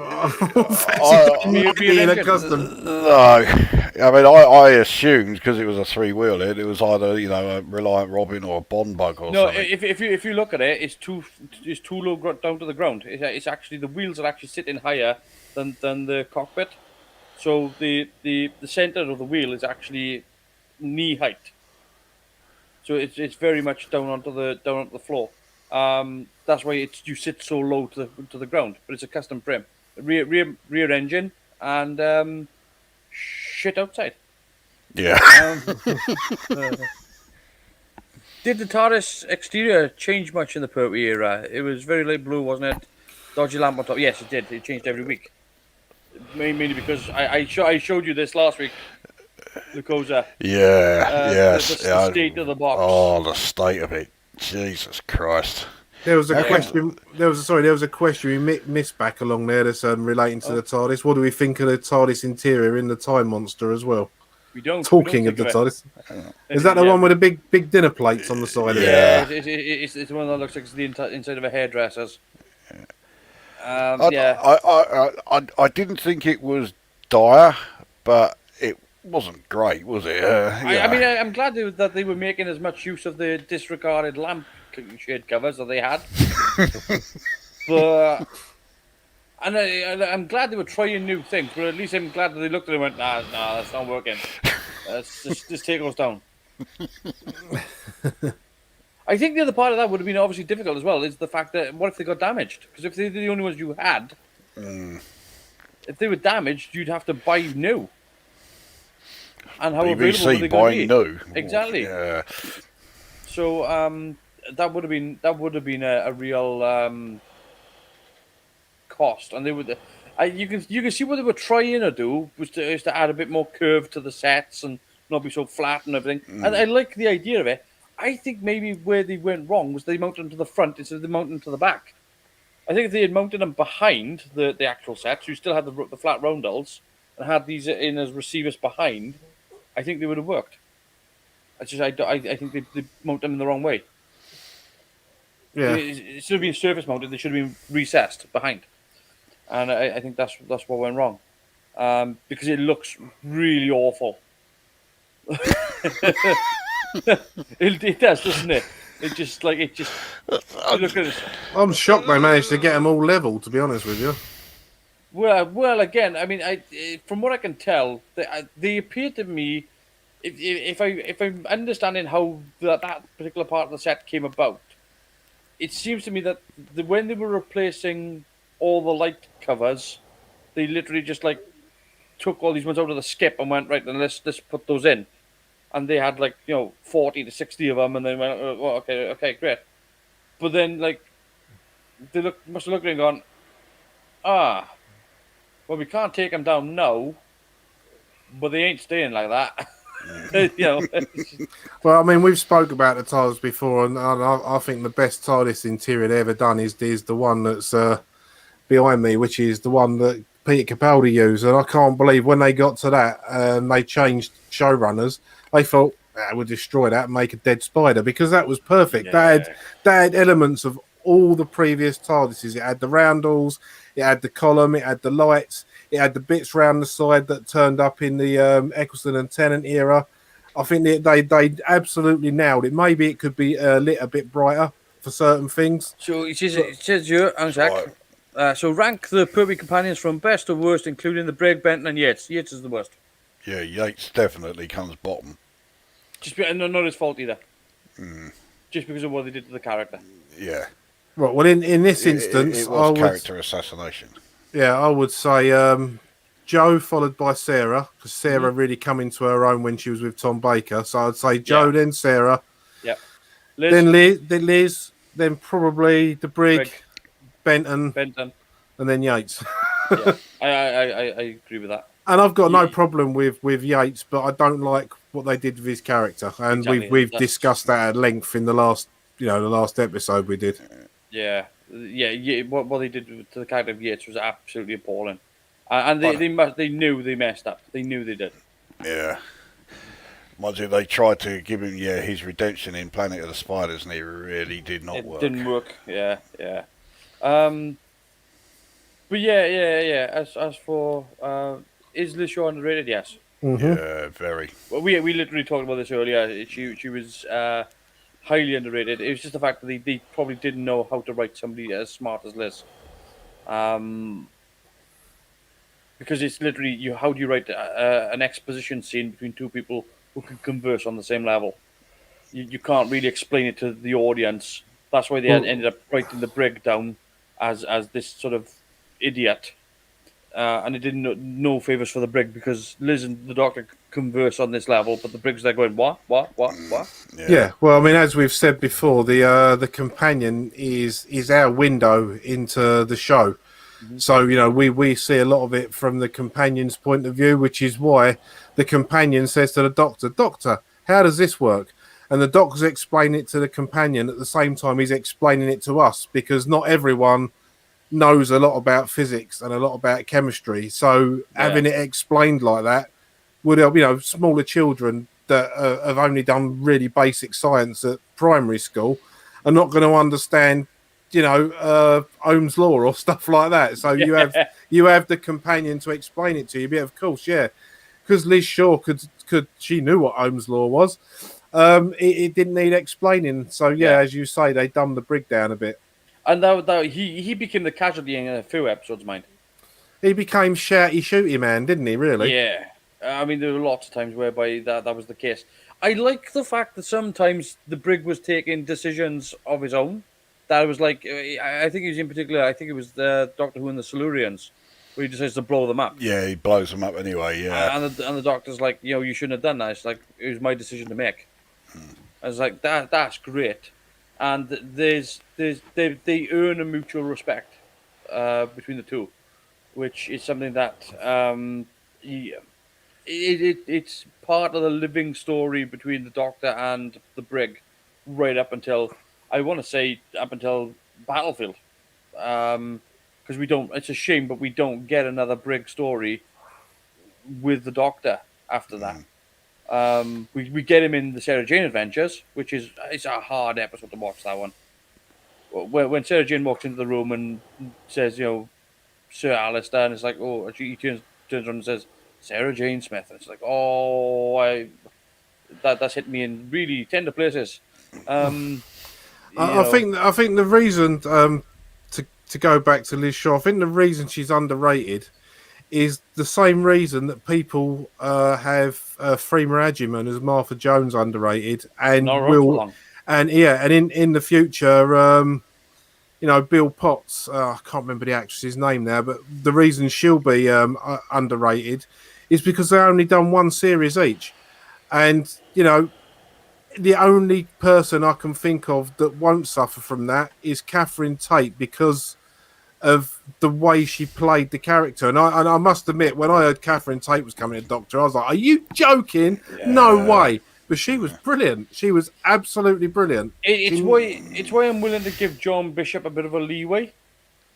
Because obviously when people say John Bishop's going to be in Doctor Who, like, a stand-up comedian has no business being an actor. There's that sort of I don't want to say prejudice, I guess, but it's there, and they've got to prove themselves, which is something that they've never had to do before. So yeah, do you think Capaldi grew his hair long like Pertwee? I did wonder. Short being a bit Big Buffon in the end.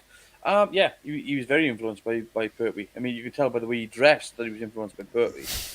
But he was influenced by all the Doctors. That's the thing. He was a Doctor Who fan through and through, so he had a lot of Hartnell to him as well. So, and that's something we're going to see next week because we're going to be doing Edge of Destruction, which is going to be a fun two-parter, which is going to be One of the shortest videos we've done for a long time. It's going to be interesting because it's technically a bottle episode because it's entirely shot inside the TARDIS sets. Yeah, isn't it the only story where it takes place entirely within the TARDIS? Maybe of the classic era, definitely. Of the modern era, Oh, I wouldn't know about the modern era. Probably as well. I don't think. Yeah, because even Journey to the Center of the TARDIS takes place a little bit outside. So, yeah. But yeah, Edge of Destruction is it's a good two-parter that is contained within the TARDIS where things go wrong and people start losing their minds, and it's a good. It's technically it starts playing on the psychology of I want to say like claustrophobia and things, but it goes a little bit more than that, doesn't it? Yeah, it's been a while since I last saw it, but I remember I've seen it 2 or 3 times. It is a favourite. Yeah. It's one of those where a lot of people will think, oh, it's a 2-parter, therefore it's disposable. It's not worth, It's technically a 45-minute episode. Yeah, but it's a great one. I am quite a fan of it. I do like it. I can't remember if I've seen it or not. I know I'd seen An Unearthly Child and the Daleks before I'd done them with Carwin. I think though, although I wasn't actually on the stream then, I was one of the commenters. But but I had actually seen them before. But I'm not sure if I've seen Edge of Destruction. I know I've not seen any of the rest of it because my boys wanted to watch for some reason they latched onto Peter Davison and they wanted to watch the Fifth Doctor. So we did that, and I kind of didn't go back with them to the early stuff, not through any fault of the program, just the way it was. He says here, what about the incidental music in the Pertwee era, especially the Sea Devils and Death of the Daleks? We have already covered the quartet. Oh, yeah. The saxophone, the London Saxophone Quartet. We have already been known. Yeah. There's a route that we're not going past. We've covered the harpsichord jazz from Ambassadors of Death. We've already been down that rabbit hole. Well, we can sum up and say, for the most part, Dudley Simpson done a pretty good job. For the most part. For the most part, yeah. But when he was on form, and it was good. But sometimes it was crap. Yeah, he did have some off days, yeah. Yeah, harpsichord jazz does not work with a chase scene. The thing is, you can imagine like all the things going on at the time, like Starsky and Hutch, or all these sorts of great chase scene musics and ding ding ding ding ding like yeah.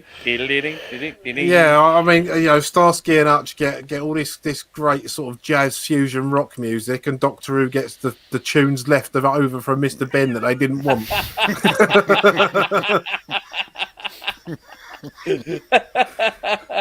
Oh dear me. Yeah. As if by magic the brig appears. Yeah. No, I think for the most part they try to change up the scale of the show for Pertwee's era. I think that's a big change to the series.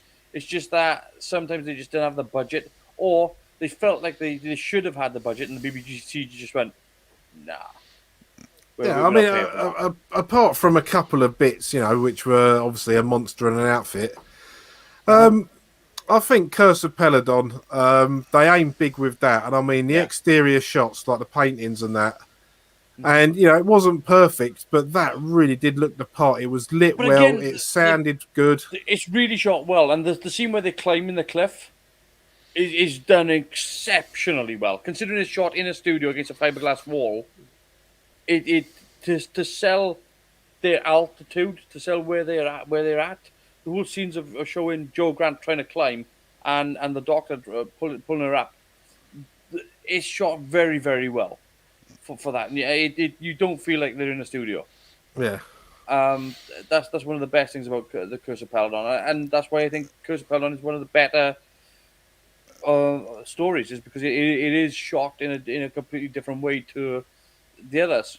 Yeah, it's a great one. It's not just one of my favourite Pertwee stories, one of my favourite Doctor Who's.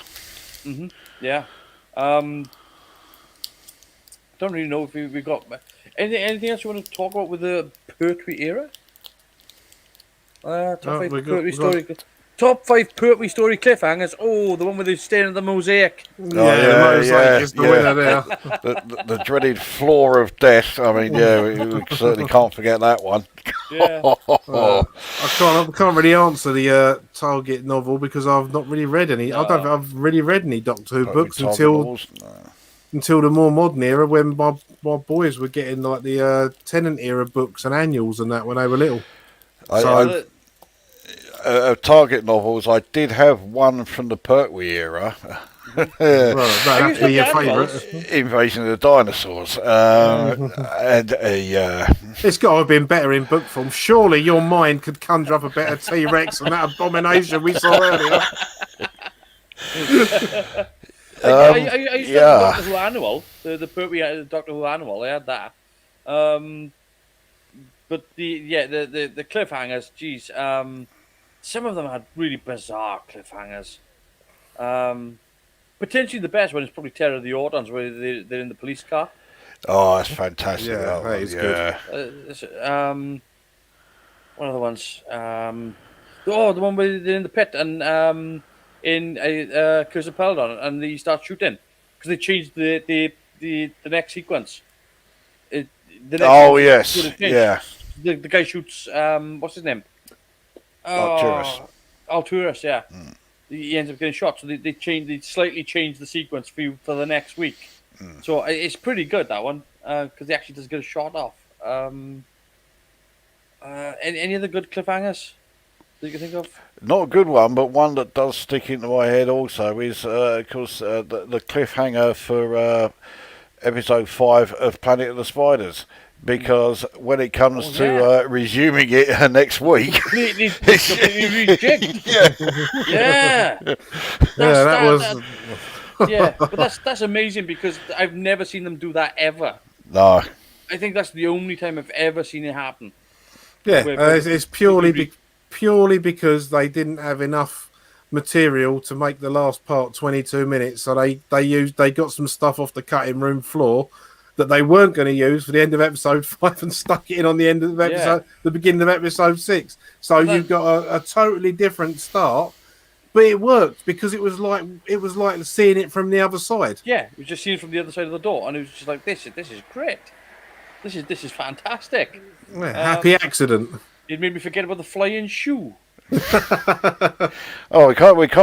forget the cliffhanger at the end of episode 1 of Planet of the Daleks, where the cliffhanger is that they're on this planet and there's a Dalek. Yeah. Yeah. I never saw that one coming. Yeah. My God, it's a Dalek. No, surely not. The third Doctor and Joe Grant at the end of the Three Doctors in the episode 1, and also the massive hand picking up the TARDIS in Carnival of Monsters episode 1. Ooh. Yeah, Carnival of Monsters doesn't have very many highlights at all for me. The Three Doctors episode 1. What is the? What's the? I'm trying to remember what the cliffhanger for episode 1 is. Was it the Doctor getting blasted and going into the antimatter universe? Well, yeah, I'll tell you because I can play that without having to breach any copyright or anything. I'm pretty because like Bessie, I'm sure guess it first. Yeah. In the first episode of the Three Doctors, yeah. Yeah, I'm pretty sure it's the Doctor getting zapped. In episode 1. At the end of episode 1, right? Let's have a look. I can play that. Yeah, it must be. Yeah, well, Doctor and Joe Grant are taken to the antimatter universe. Yeah. Big Flash. Because the cliffhanger for episode 2 is where the whole of the whole of Unit Unit goes. H crew disappears, and then the cliffhanger for part 3 is when Well, there we go. the wrestling match. I've got the sound muted. We'll watch the last Yeah. the last minute of this and see what the cliffhanger is. Then just have to do it without sound. Yeah, because they go outside and Joe, get back. Yeah. There you go. And, yeah, that is. There you go. The only problem with that is that it is a good cliffhanger. I think it is a good cliffhanger, but first of all, I don't know whether or not it's a good cliffhanger because you don't know what's going to happen because you've got Patrick Troughton there. So is this a way of getting Patrick Troughton back to replace Joe Pertwee? Because people don't know. This is stuff that people aren't. They didn't have the internet back then, so it was a case of you were relying on these things called magazines or newspapers. So could they have? Because this is the thing. Could they have decided? Well, they wanted Patrick Troughton back. People hear, oh, Patrick Troughton's coming back as the Doctor. You're like, want to take over from John Pertwee? That's a bit weird. And of course, people don't know this. So when you see John Pertwee getting zapped out of existence, maybe it is a better. I think I'm trying to weigh it up with retrospective thinking as to whether or not it actually is a brilliant. I think it's good. I think it is a good one. See, the thing with cliffhangers like that, because of the way we watch them now. I mean, you know, Yeah. even if I watch a Doctor Who, and I'm not doing a stream with you guys, I'll watch it, but I'll watch a whole story. I won't watch one episode a week for 4 weeks. So yeah, that we would have had a week of speculation on what the bloody hell had just happened there. Whereas now it's like, right, well, we're starting episode 2. Oh, that's what's happened. Then it's like less than 5 minutes. Yeah. So he's also put here the first reveal of Link in the Time Warrior. That tongue, yeah, it's a good reveal, but it's wasted because he goes, "Take off my helmet." Yeah, and then back put on. it back on again. Yeah. so he takes the helmet off just so that we can see. he can give us the episode 1 cliffhanger, and that's it. And it's the follow up. That's the it falls flat in his ass. As much as I like the Time Warrior, it's a great episode. Cliffhangers aren't its strong point. No, it's got plenty of. Again, there's little things. There's little things like, for example, it's got good supporting characters. Yeah, Really good great supporting characters. But it's in some ways like the lighting in some of it is off. The costumes in it are a bit off, but things get better as it goes through it. As we go through the episode, things improve. So and by the time you get to the final episode, it's like this is actually firing on all cylinders now. And then it ends. Which is but at least it goes out on a high because there's nothing worse than it going out on a bum note. Yeah. That's happened plenty of times with Doctor Who, where you kind of going, oh, that's the end. Ah, can you imagine if Pertwee was in the Doctor Who Genesis of the Daleks? Would it have worked? No. Oh, he'd have blown just it. He'd have blown him up. Yeah. There'd have been no qualms about it. It's There like- wouldn't have been that speech. It would have just been. In fact, he would have made the wires. Yeah. He brought his own. No. See, this is where you're wrong. He wouldn't have done that at all. What he would have done, he would have Made a got a box, plastic remote block, control. with a switch on it, and he would have joined it all up, set the remote, got out the base, and then blown it up. And he would have made all of that with his little eyepiece, and it would have been Pertwee's props again, Oh, yeah. which is something. Having watched the series, when I watch any other Doctor now, I'm really gonna miss the work that Pertwee put in with his work on set with the stuff he was given. The worst one I find for it is actually, unfortunately, Sylvester McCoy. Because Sylvester McCoy is a really good physical guy, and you think, oh, he's going to be a natural for this. But when he does the whole physical, technical stuff, he's just mashing stuff. He's just, like, he's not pressing any button. He's just, there, I've keyed it in. I was like, Jesus Christ. So, yeah, he's not very good at the technical stuff. I He doesn't suppose look natural. I suppose you could almost say that, the old Pertwee's props thing. I mean, the props were every bit, as prominent as Pertwee himself. I mean, was there any particular highlight as far as decent props? I mean, I know what the low light is, Yeah, you know, That knob-shaped one. yeah, isn't it? exactly. Yeah, the mechanical cock and balls from the Time Monster. I don't how that prop designer got away with that. I will Yeah. never know. No, I mean, they must have been watching you acting with that thing and been pissing themselves laughing. I mean, John is very good. I tell you where I think John excels as well. He's very good at doing all this sort of dialing in stuff. But have a look when he has to give somebody an injection. He looks like he knows how to handle that thing. He knows how to pull it out of the take it out of the case, put the end on, take the thing off, fill it up, put it get it right, set up the thing, check the levels on it. He's doing all this stuff, and he gives somebody the injection, and it looks like Team taps their arm and it's like he feels like he really is doing what it says that he's doing. So that's very very good. He was very very articulate in how he did business on the set. So that's Yeah, I don't think I can pick a Pertwee's props moment. I mean, there was so No. many times where he'd have a load of electronic gubbins on the desk that he was just poking about with a screwdriver, but it was believable. It's like, you know, I mean, you both know I can refurbish, you know, 8-bit computers, and I can have a load of stuff on the side, and you know, I can solder bits that need resolder flowing on them and clean them and stuff like that. And when I see stuff like that with Pertwee, yeah. it's like that looks like my table when I'm doing one of these computers. It looks like he And knows. he's got the things laid out. Yeah, he's got it, and it's so believable. It's almost like John Pertwee said, "Yeah, I'll come and film your Doctor Who story, but I'm in the middle of building something. Can I bring it with me?" And you film that. But one of the things I think John brought to the role as well, again, it's because he is so articulate with props. But you'll never see him sat down for any long period not doing anything. Like even if he has nothing there, he'll do this. And he'll have this going on. You know, even if he's got nothing else to handle, you know, he'll have something like that just to give him something, and then he'll put it down. It's something for him to pick up and put down. And then have the conversation, and then stand up, because he would very rarely be sat down all the time, particularly if he's in a conversation with somebody. Once he's in a conversation with somebody, he's sat down, he's like thinking about what they got to say, doing this, giving it all this stuff. He'll do that. He'll bring up this thing. He'll do that. He'll put it back down. And then he'll be up. And he's not very. He doesn't like it if the dialogue is static, then he would rather the Doctor not be. And this was always him. Yeah, it was. You say it was always him. You look at his portrayal of Wurzel Gummidge, and if he's not doing anything in that, he's picking at straws on his arms. He's doing weird facial expressions, and he just didn't stop moving. Yeah. And then you know, he was.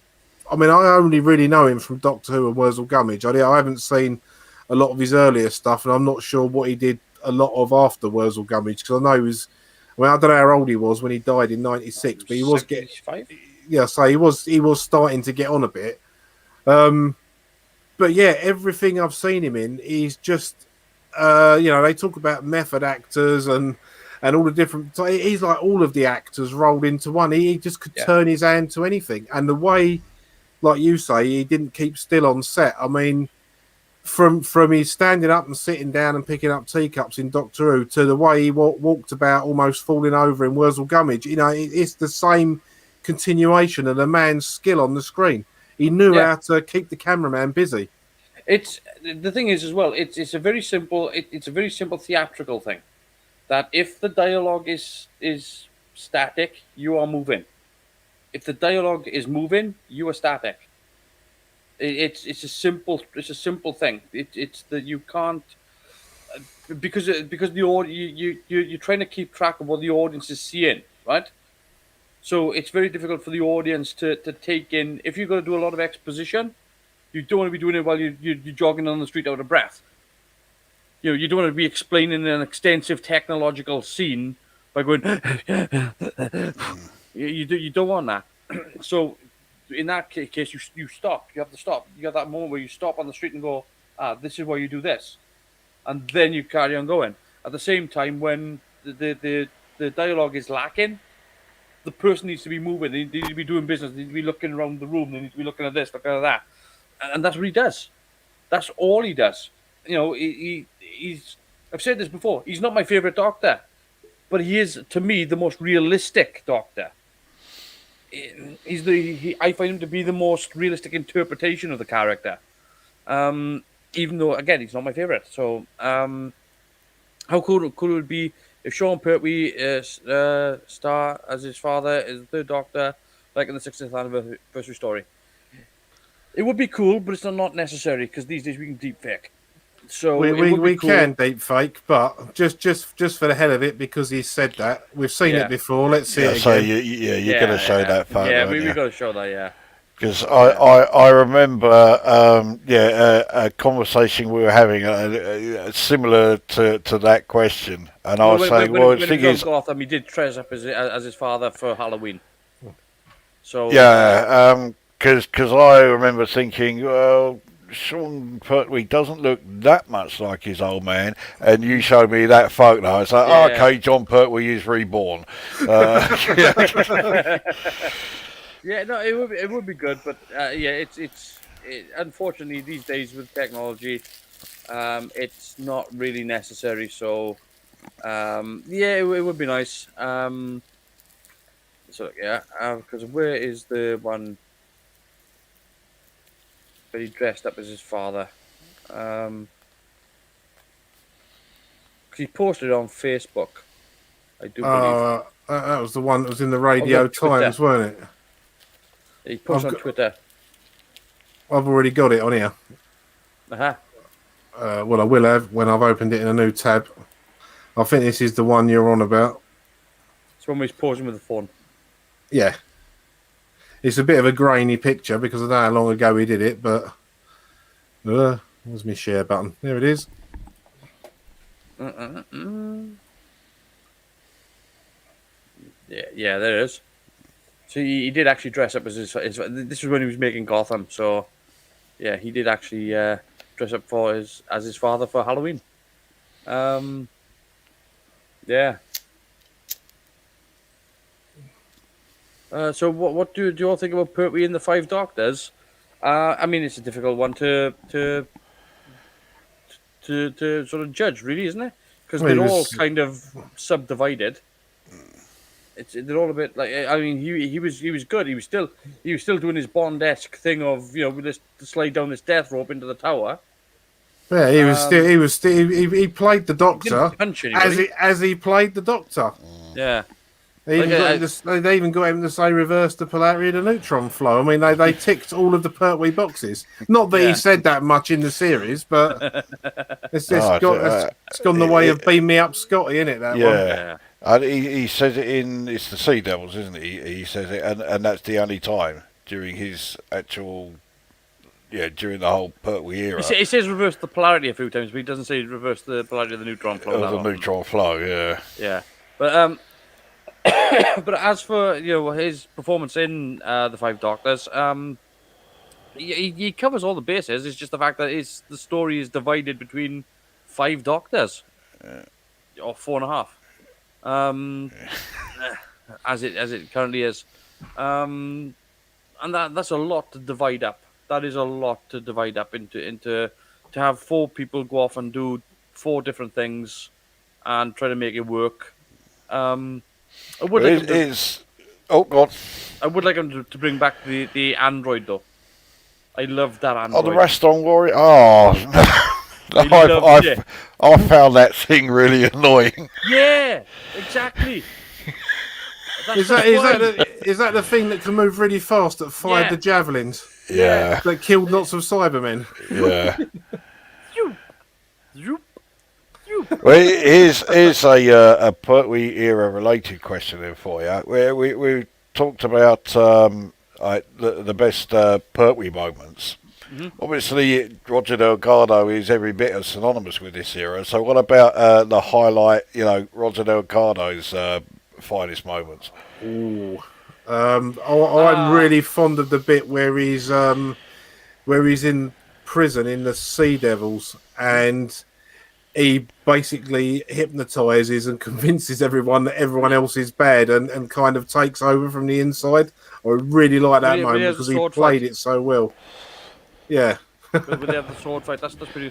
I like the bit where he goes into the naval yard, pretends to be the general, and then just starts killing people.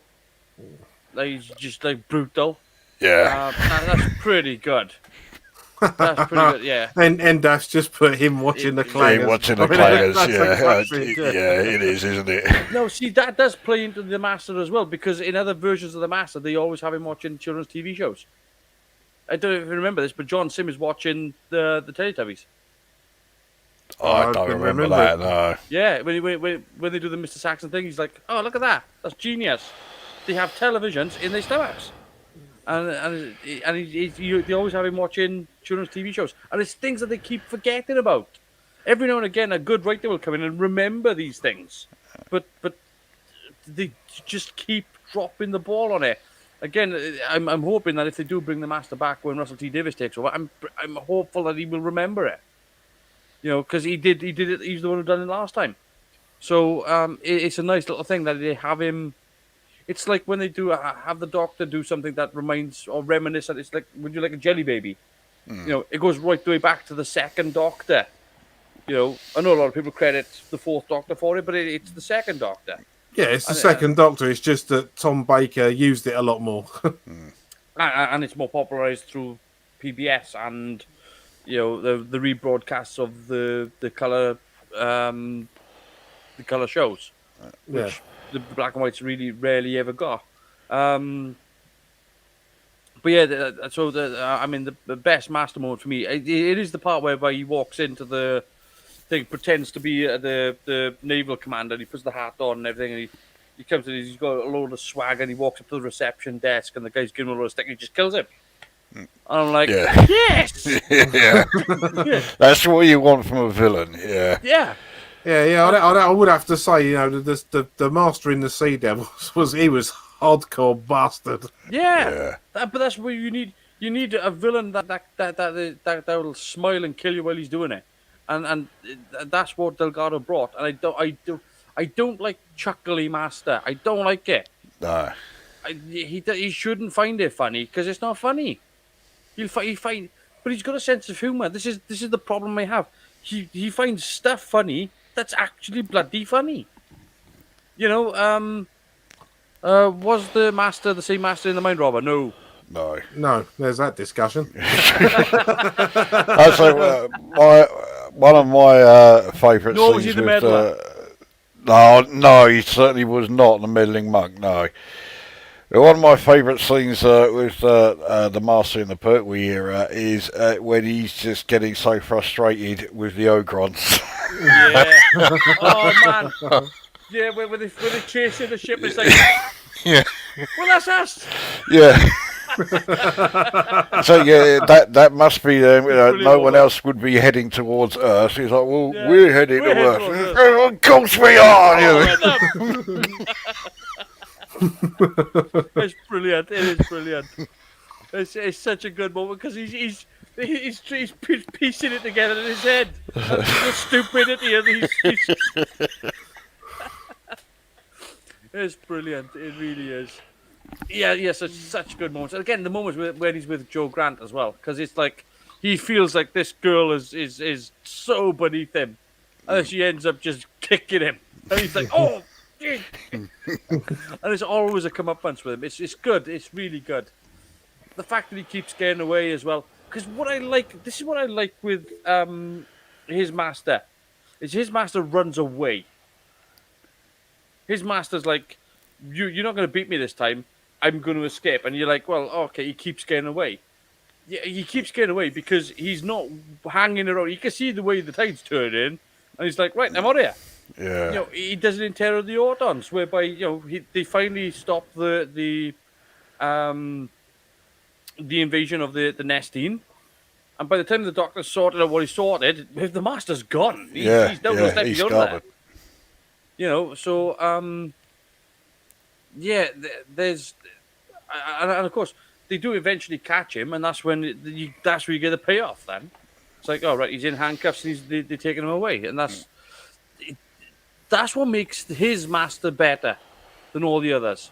Is it takes so long to stop him. eventually, he keeps doing scheme after scheme after scheme, but he keeps getting away. He keeps slipping through their fingers. And what makes him a good villain is the fact that when they do finally catch him, it pays off. It's like, right then, we got him. But then, Yeah. there are other things that follow that then, whereby, you've put him into a prison, well, he's turned the prison into a fort. And, he's always twisting stuff. And that's something that the other masters don't do. It's normally, that's the start of the story, that's the end of the story, that's the end of the master for this time. And it's with Delgado, it was never the end. You never felt it was the end. He would always show up at some point at some inappropriate hour. But I also like the fact that they threw the relationship in with Pertwee, whereby it was beyond what you would consider to be a hero-villain relationship.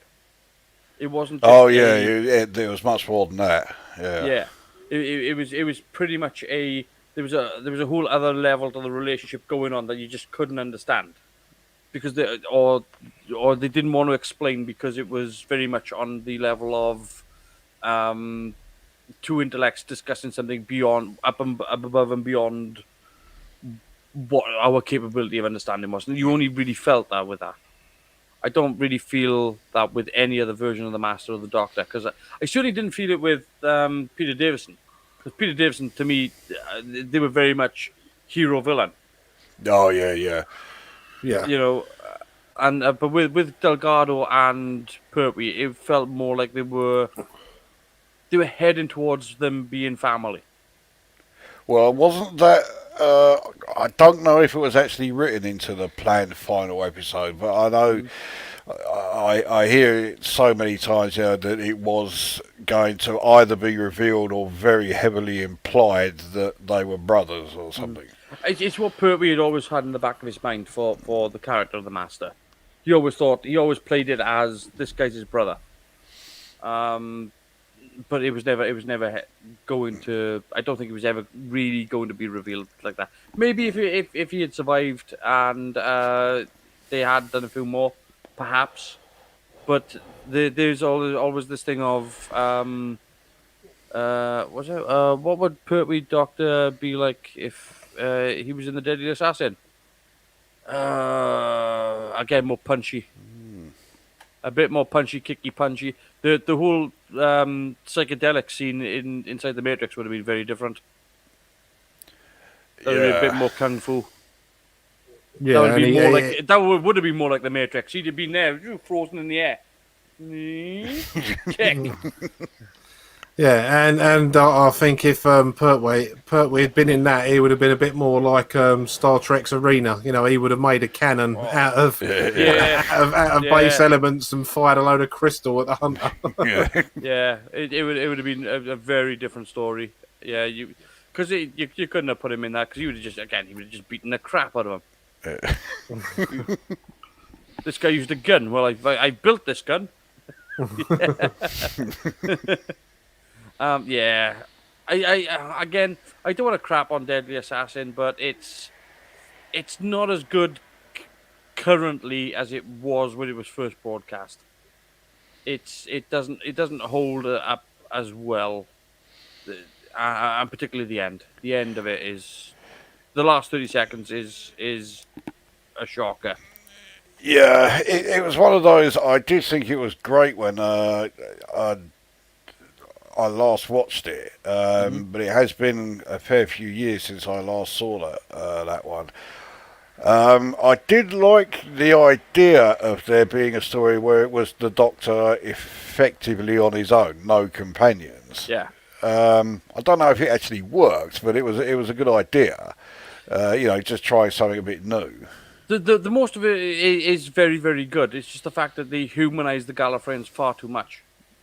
They put in too many human things into the story, and it's like this is supposed to be an alien planet. Stop doing a TV show. Yeah. Stop doing the news. Stop having a cameraman standing in front of the camera doing the news. Stop doing this assassination plot. And the assassination plot was okay, but then when you go inside the Matrix and he's being hunted down by planes, trains, and automobiles, you're like, Yeah, all no. this stuff from Earth. Yeah. Yeah. Nah. Yeah. Take a backseat. That one. Had they been a bit more psychedelic with it, it would have worked brilliantly. But it doesn't. It to me, it doesn't hold up as well as it potentially did when it was first broadcast. I did like Peter Pratt's performance as the Master. Yeah. Although I do think the only reason they cast him was they needed someone whose voice was powerful enough that you could actually hear him talking get behind him the mask. Yeah. Yeah. Yeah. But that's pretty much it, really. I don't really have a whole hell of a lot to say about that. Well, what else would the Deadly Assassin have been? It would have been a punch up. It would have been a giant punch up. You could just imagine Pertwee down in the arena just kicking the crap out of people. Yeah, it literally would have been what eventually turned into the film Gladiator. No, it would have been The Matrix. It would have been a 1977 version of The Matrix. It would have been, because he would have put himself into The Matrix. He would have just gone, I know Kung Fu. Yeah. Watch this. They wouldn't have had a Morpheus in there, but they might have. They would have Castellan. He'd have had a shock in time. Which Pertwee costume do you prefer? Early Pertwee season 7 or later season 11? I like to see season 11. Yeah, Yeah, he cut a figure, didn't he? Yeah, you know which costume I mean that yeah, the green jacket, the green it just looks so good. Yeah. Yeah. I think that's pretty much where we're at with that. I think we're all in consensus with that, really. I think. Yeah. Yeah. Don't get me wrong. Like, I think because I think again when they first start off with him, he's sort of putting his costume together. He's in the hospital. He's putting it together. It's just flamboyancy. He doesn't really develop the style, and then later on when he starts injecting John Pertwee into it, and going, no, I don't want that. I want florets and I want cravats and I want that's when you start getting the style correct, and that's when he looks fine because he's more comfortable with what he's wearing.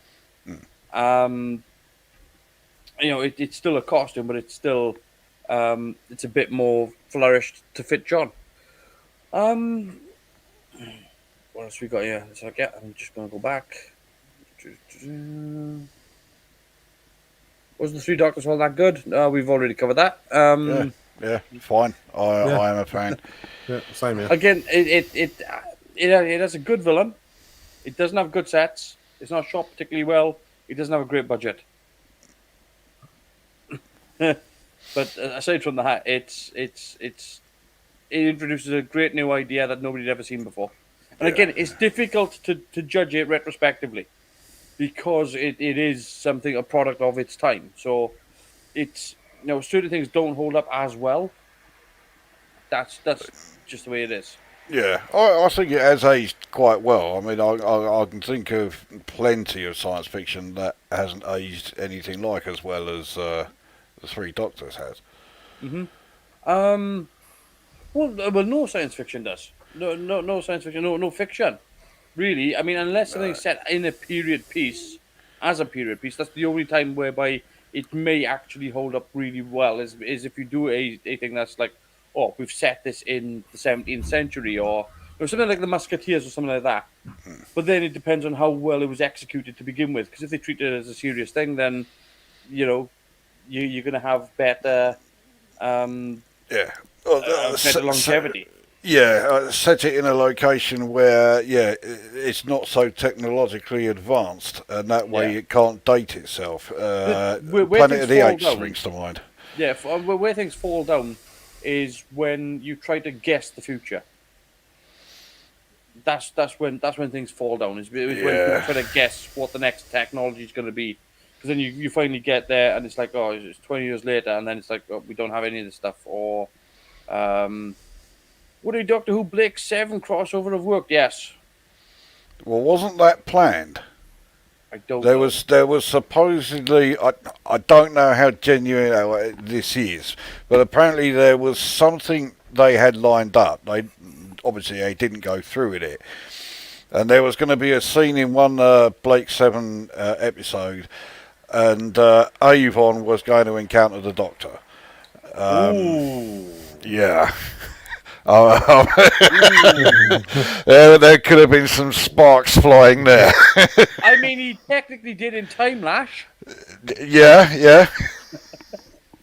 Well, so, I mean, could it have worked? Yeah, it could have. Should it? Yeah, I'm kind of glad they didn't. I'm glad they kept the two separate.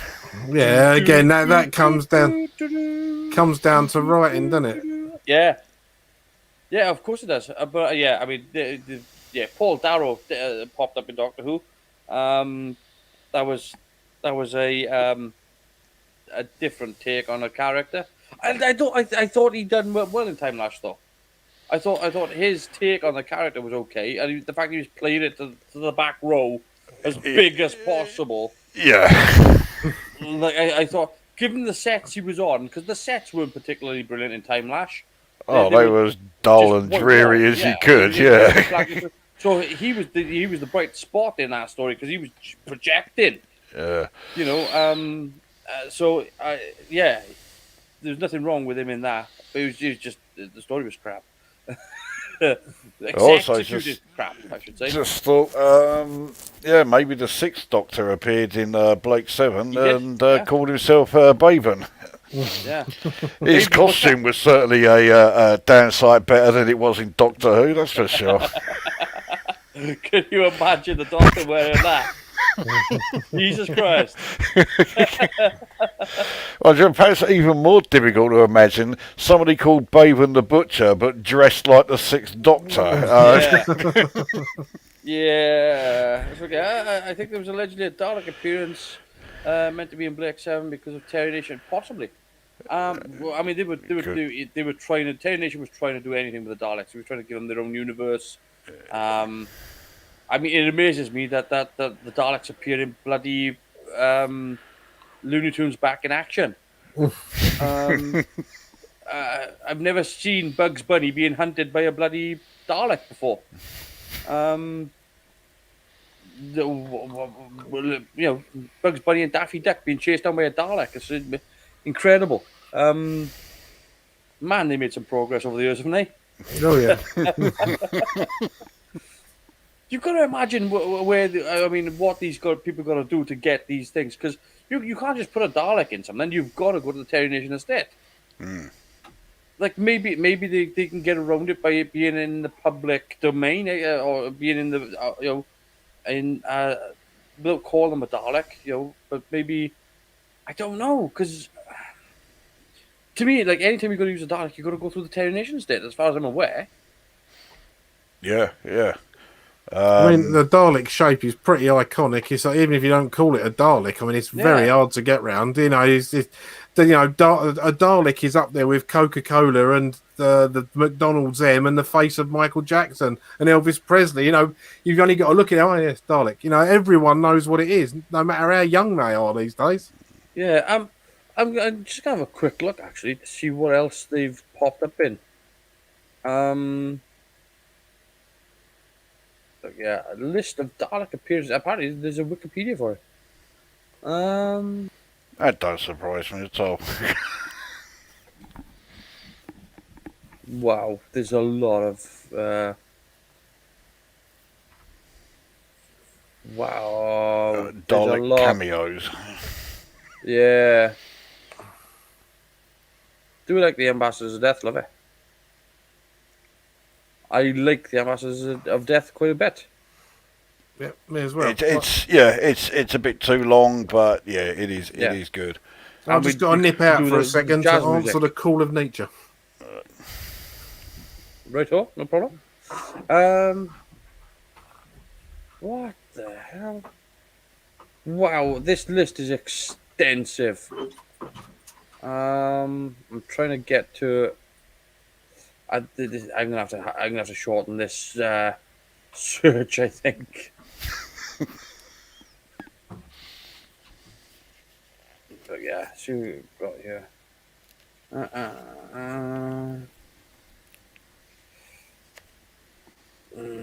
See if I can find anything. Oh, it's the same bloody link. Good cliffhanger in the Ambassadors of Death when he says open it. It's episode 1, isn't it? That one. Where they go to the Recovery 7. Yeah. Yeah. The only again, but my only real problem with the when they do the Recovery 7 is the fact that they've got 4 different type versions of the Recovery 7 and not one of them are the same. They're not. They're completely different, all of them. Yeah. The full size prop isn't even the same color. Bloody hell. Yeah, no, the full the Recovery 7's red, and the full size prop is silver. So I've never seen the Ambassadors of Death in colour. I've only got like black and white on my VHS copy of it. It's every episode is black and white. So yeah, if it's things like colour changes, yeah, I can't see it.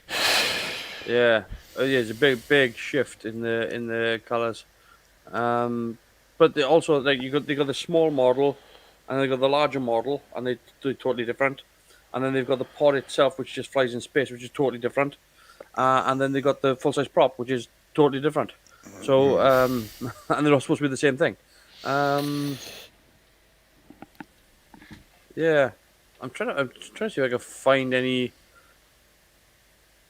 So apparently there was supposed to be a Dalek TV show. That'd have been weird. Yeah, well, based on the old comic books or something. Scarrow Street, is it? Yeah. Oh, okay. Yeah, that doesn't quite work as a piece of incidental music featuring a Daleks. You know? Who would win in a fight, an Axon or a Sea Devil? An Axon. Yeah, I mean,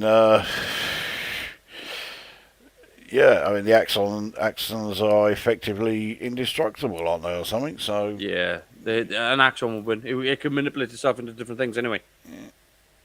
Because it could turn itself into people, it could turn itself into blobs, it could turn itself into things. It was pretty much it was a 70s version of a T-1000. With the Axonite, you could just like, yeah, I'm going to be a missile and come after you. So yeah, the Sea Devils wouldn't have really stood much of a chance. And to be honest, the only way that the Doctor was able to beat the Axons was because they were essentially one entity. So by beating one thing, he was able to actually destroy the lot, yeah. which was the only way that could have gone. But I mean, if you had put anything else against the Axons, because really and truly, the Axons themselves, if they were to come back, the Doctor would have such a hard time to fight that. It would be almost an impossible thing to fight. If they do come back, I just hope to God that they find someone else to do the editing for it this time. Yeah. So yeah. I'm still trying to find a list of bloody Dalek cameos, but it keeps giving me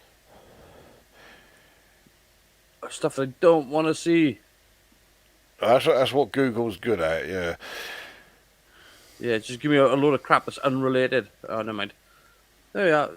The Daleks have appeared in many, many, many, many other shows other than Doctor Who, and yeah, they are essentially, as far as I'm aware, you have to go through the Terry Nation estate to put a Dalek on the screen. Yeah, because wasn't that the reason that they stayed off screen for the television movie? Yes. Yeah. Well, they were going to be Daleks in that. That was the whole thing. Spielberg wanted Daleks. He was going to put Daleks in there. Amblin wanted Daleks. They'd come up with their own version of Daleks, and then it was like, can't do Daleks. Okay, we're doing the Master instead. Okay. So I believe Time Lash, when that was first written, was a Dalek story, and the Terry Nation. Well, actually, I think it would have still been Terry Nation himself then, wouldn't it? Yeah, he just said no chance. Yeah. Yeah, he says, I remember the Dalek Spike Milligan sketch, yeah, with the Oh yeah, Daleks at home. Yes. yeah. Yeah. The Pakistani Dalek sketch. Yes. Oh, Spike Milligan. Yeah. I've come back at the right point. Sorry about that. Oh. Mind Yeah. you, now you're back. It's my turn to What have I started? you set off the chain reaction now, haven't you? Yeah. Yeah. Where we at? Oh well, we've covered quite a few things here. Like who would we fight, an Axon or a Sea Devil? It was an Axon, I think. What do you think? Yeah, I reckon an Axon as well. Yeah. How long have we been live now? This is we come to 4 hours. I've been alive since 1972. Yeah. Yeah. But we'll be back. We're going to be going very, very soon. Yeah, we'll be back next week where we'll be doing Edge of Destruction, part 1 and 2. So that'll be fun. Yeah, I mean, looking at series 1, it's only really Marco Polo we can't watch because Reign of Terror we've got animated episodes, so the whole it's all there apart from Marco Polo. Yeah, which is a shame because again, I am fully on board with them. I've said this before. I am fully on board with them remaking those episodes with David Bradley, and just refilm them, and they don't have to be. They don't have to be what's it called? High budget. Because all they have to do is be equal to the original product. Yeah, There's no need for them to spend X amount of millions on making this look like this is actually realistic. But it'd be even easier because these days you could just put a green screen backdrop in and drop in any bloody real environment that you wanted to. yeah. I was just looking, seeing as we're going to be going through Hartnell. It's only the Crusade that's missing from series 2, but I'm sure that's been animated as well. Season 3 is a bit of a different story. Yeah. Apparently, the Aurora is very strong tonight if you live up north. I think it's going to be very strong if you live anywhere. It's just you'll be able to see it up north. Yeah, I won't be able to see it. They're down in Devon. No. I think as the crow flies, you're only about 30 or 40 miles north of me anyway, Colin, Yeah, so you probably ain't going to see it no. either. Yeah. But, yeah, no, we've come to wrapping this up for next week. But next week, obviously, we're here live. Usually, if things go right, we're live at 8 o'clock to do Doctor Who. We get to watch the episodes and then we talk about them afterwards. And it's all good fun. Yeah, we talk about them while we're watching as well. I don't know if Endaf has actually been. It was his first time last week, was it? I think so. Yeah. But yeah, no, we always have a good time, even if the episodes are crap. We have a good time. I mean, you've only got to watch our reaction to time Mark of the Rani to know. Does that one still exist though? It does still exist. Yeah, I think Mark of the Rani still you does. haven't BBC'd that one. No. Yeah, because it was pretty much the David Tennant run that I axed. Yeah, it was that, and there was some of Colin Tom Baker. Baker. No, it was Tom. It was Tom And Baker. Colin, because I think you got rid of the two doctors where I was having difficulties staying awake for it. Yeah, maybe, because you had the Oscar. Yeah, it's possible. Oh, let's have a look. So I know there was a few. Yeah. So I'm just having a look on my playlist because obviously you've got your very own playlist in that with all the stuff I've done with you. Will you be reviewing Halloween Apocalypse next week? No. Yeah. No. None of us have watched the last New Year's Day episode, let alone any of that. I'm not familiar with that. Halloween Apocalypse. It's the new one that's out tomorrow. No, okay. Yeah, I've heard enough. I'll tell you how bad it was, Carwin. We've got The Face of Evil, and then the Yes. next video after that is Doctor Who and the Silurians. So, Jesus. yeah, so That's bad. Is Yeah. this the infamous videos? Deletion. Yeah. yeah, when Carwin went all BBC on our asses. I've never been so gutted with it. Oh. It was literally, I clicked on it and it's like, oh, you click the little box and you just say like, because all I was doing was just cleaning up and just getting rid of some of the ones that are just been lingering. And it's just like, well, I just want to get rid of that one, and then everything's tidy. I clicked on the little box and it selected every one of them but it was down the bottom of the screen, so I couldn't see that the others were selected. So I clicked delete, and then it was just like, right, okay. And it's just like, are you sure you want to delete? Because it'll be permanent. It was like, okay, yeah, delete. And all of a sudden it's just like, holy shit! Like 50 odd videos have just gone missing. So I selected all the videos on the page. I was just like, crap. And then I tried to get it back, and it was just like, if you delete it off YouTube, it's deleted forever. I was like, fuck. There we go. Will you not have a sneak peek at all? Secretly tempted by seeing tomorrow? No. I don't even have BBC. I don't have TV. I don't have a TV license. So I don't watch TV at all. I'm not really tempted by it. Even it would have to get outstanding reviews for me to want to see it. Because the thing is, I don't like hating on Doctor Who. That's all it comes down to. That's literally all it is. It's not that I'm not in a condition of going, oh no, this is rubbish, this is crap, this is thing. I don't like hating on Doctor Who, and I don't like a show that makes me feel that way. I don't like a show that goes, you should hate this now. I can't be put in that position. I don't want to be put in that position. Yeah, no, me either. That's literally why I haven't watched the last one and why I've got no interest in these is because, you know, we talked about I feel so bad for on the Jodie. last series. Yeah, I do as well. And we talked about the last series, and we basically were sitting there for an hour every Sunday saying how rubbish it was, with the exception of 3 or 4 episodes out of a run of 20 over 2 series. And we were like, let's see, we can't believe we're upset to say it about a show that obviously we love, and it's just no. I'm not. I've got no interest in watching it. If my missus wants to watch it, I'm going to go and do something else.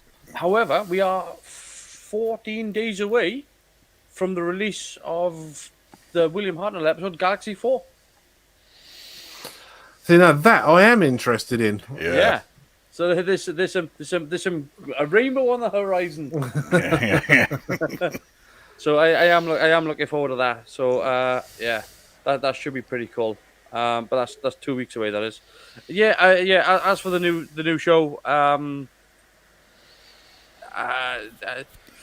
again, I think they've just burnt their bridges. Really, to be honest with you. I don't want to watch something that's going to make me feel bad. No, and they're supposed to be, by all accounts, doubling down on the Timeless Children thing, which really, that just moves it out of my interest field because I'm not worried about that. They can take that story and do what they want with it. I'll just edit my last Peter Capaldi episode and just he'll start regenerating and the TARDIS will blow up and that'll be the end of Doctor Who for me. Yeah, that works. You know, I can do that with Sony Vegas or whatever. Just edit a video, put it together myself, job done. Yeah. So, I know this isn't a Doctor Who question, but any of you seen Dune yet? No. No. I haven't. Is it good? By all accounts, it is supposed to be very good. In fact, I saw a friend of mine was asking about it today, and one of his friends said, "It's not often you'll hear me say this, but this is nigh on a perfect film." So I saw the Scottish version once, the Brigadoon.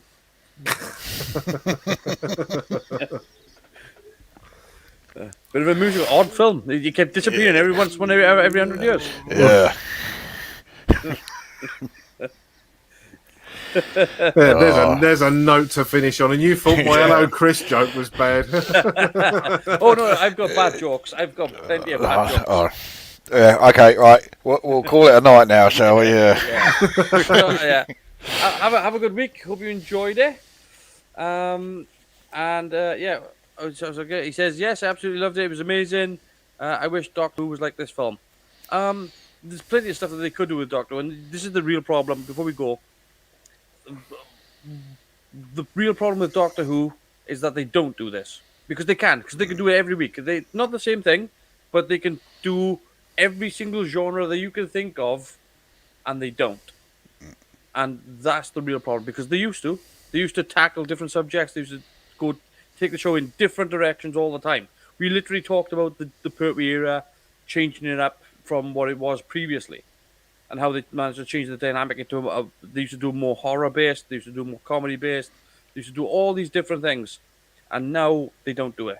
They've put it in a pigeonhole, and that's what it is. It's kind of like listening to a pop star, and he's only doing one particular genre of music. He's only doing the same pop songs over the same type, rinse and repeat. Stock Aitken and Waterman, I think you mean there. Well, yeah, it's just the same stuff. It's just there's no trying to do anything different, and they could with Doctor Who. They literally could. And it's up to them. They stagnate in themselves. They literally handcuff in themselves. So, but anyway, next week, Edge of Destruction, parts 1, parts 2, and we're gonna have the usual chat afterwards as well. So you can join us for that. Until then, we shall see you later. Take care. See you later.